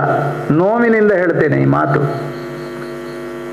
ಯಾವಾಗ ಯಾವುದೇ ಕಲಾವಿದ, ನಾಟಕ ಇರಬಹುದು, ಯಕ್ಷಗಾನ ಇರಬಹುದು, ಸಂಗೀತ ಇರಬಹುದು, ಯೋಗ ಇರಬಹುದು, ಅವನು ಶ್ರದ್ಧೆಯಿಂದ ಅಭ್ಯಾಸ ಮಾಡಿ ನುರಿತು ಅದರಿಂದ ತನಗೂ ಮತ್ತು ಇತರರಿಗೂ ಪ್ರಯೋಜನ ಲಭಿಸಬೇಕು ಎನ್ನುವಂತಹ ತಪಸ್ಸಿನಲ್ಲಿ ತೊಡಗಬೇಕು. ಆಗ ಕಲೆ ಸಾರ್ಥಕ ಆಗುವುದು. ಕಲೆ ಎನ್ನುವ ಶಬ್ದದ ಅರ್ಥ ಅಪೂರ್ಣ ಅಂತ. ತುಂಬ ಆಸಕ್ತಿಯ ವಿಷಯ ನೋಡಿ. ಕಲೆ ಅನ್ನುವುದರ ಶಬ್ದದ ಅರ್ಥ ಅಪೂರ್ಣ, ಅಂಶ ಅಂತ. ಚಂದ್ರನಿಗೆ 16 ಕಲೆ, ಪಾಡ್ಯ, ಬಿದಿಗೆ, ತದಿಗೆ, ಒಂದೊಂದು ಕಲೆ, ಒಂದೊಂದು ಅಂಶ ಸೇರುತ್ತಾ ಸೇರುತ್ತಾ ಹುಣ್ಣಿಮೆಯ ದಿವಸ ಅವನು ಪೂರ್ಣ ಕಲಾವತಂಸನಾಗ್ತಾನೆ. ಹಾಗೆಯೇ ನಾವು ಕಲಾವಿದರು ಅಂತಂದ್ರೆ ನಾವು ಅಂಶ, ನಾವು ಪೂರ್ಣರಲ್ಲ ಎನ್ನುವ ಭಾವನೆ ಕಲಾವಿದರಲ್ಲಿ ಇರಬೇಕು. ಆಗ ಪೂರ್ಣತೆಯನ್ನು ಪಡೆಯುವಂತಹ ತಪಸ್ಸನ್ನ ಆ ಸಂಗೀತ ಕಲಾವಿದೆಯೋ ನಾಟ್ಯ ಕಲಾವಿದರೋ ಮಾಡ್ತಾರೆ. ಅಪೂರ್ಣತೆಯನ್ನು ಪಡೆಯುವಂತಹ ಒಂದು ತಪಸ್ಸು, ಒಂದು ಆರಾಧನಾ ವಿಧಾನವೇ ಕಲಾಯಾತ್ರೆ. ಪುರಂಜನೋಪಾಖ್ಯಾನದ ಮೂಲಕ ಇಂತಹ ಉದಾತ್ತವಾದ ಸಾಂಕೇತಿಕ ಅರ್ಥಗರ್ಭಿತವಾದಂತಹ ಕಥೆಯನ್ನು ವ್ಯಾಸಮುನಿಗಳು ಶುಕನಿಗೆ ಉಪದೇಶ ಮಾಡಿದರು. ಶುಕಮುನಿ ಪರೀಕ್ಷಿತನಿಗೆ ಹೇಳಿದರು. ಸೂತ ಶೌನಕಾದಿಗಳು ಅದನ್ನು ಕೇಳಿ ಜಗತ್ತಿನಲ್ಲೆಲ್ಲ ವಿಸ್ತರಿಸಿದರು. ಬೇರೆ ಬೇರೆ ದೇಶ ಭಾಷೆಯಲ್ಲಿ ಅದು ಕಾವ್ಯವಾಗಿ ಮೂಡಿತು. ಕನ್ನಡದಲ್ಲಿಯೂ ತುಳುವಿನಲ್ಲಿಯೂ ಅದು ಬಂತು ಎನ್ನುವುದು ನಮಗೆ ಹೆಮ್ಮೆ, ಕರ್ನಾಟಕದವರಿಗೆ, ತುಳುವರಿಗೆ. ಅಂತಹ ಶ್ರೀಮದ್ ಭಾಗವತ ಮಹಾಪುರಾಣದ ಉಪಾಖ್ಯಾನಗಳಲ್ಲಿ ಕೆಲವನ್ನು ಮಾತ್ರ ಇವತ್ತು ನೋಡಿದ್ದೇವೆ. ಉಳಿದದ್ದನ್ನು ನಾಳೆ ನೋಡೋಣವಂತೆ. ಮಂಗಳಂ ಭಗವಾನ್ ವಿಷ್ಣು, ಮಂಗಳಂ ಮಧುಸೂದನ, ಮಂಗಳಂ ದೇವಕೀ ಪುತ್ರೋ, ಮಂಗಳಂ ಗರುಡಧ್ವಜ. ಹರಿ ಓಂ. ಭಾಗವತದಲ್ಲಿ ಬರುವಂಥ ಕೆಲವು ಪಾತ್ರಗಳು, ದೇವರು ಯಾರು, ಈ ಮನುಷ್ಯ ಜನ್ಮ ಹೇಗೆ ಸೃಷ್ಟಿಯಾಯಿತು, ಮನುಷ್ಯರಿಗೂ ದೇವರಿಗಿರುವ ಸಂಬಂಧವನ್ನು 3 ಉಪಾಖ್ಯಾನಗಳ ಮೂಲಕ ನಮಗೆ ಸೊಗಸಾಗಿ ತಿಳಿಸಿಕೊಟ್ಟಂತಹ ಕಬ್ಬಿನಾಲೆ ವಸಂತ ಭಾರದ್ವಾಜ್ ಇವರಿಗೆ ನಮ್ಮೆಲ್ಲರ ಪರವಾಗಿ ಅನಂತಾನಂದ ಧನ್ಯಗಳು. ಇದೇ ಥರ ನಾಳೆನೂ 3-4 ಉಪಾಖ್ಯಾನಗಳಿವೆ. ಅದನ್ನು ಕೇಳ್ತಾ ಆ ಸಾಹಿತ್ಯದ ಸವಿಯನ್ನು ನಾವು ಒಟ್ಟಿಗೆ ಸೇವಿಸೋಣ.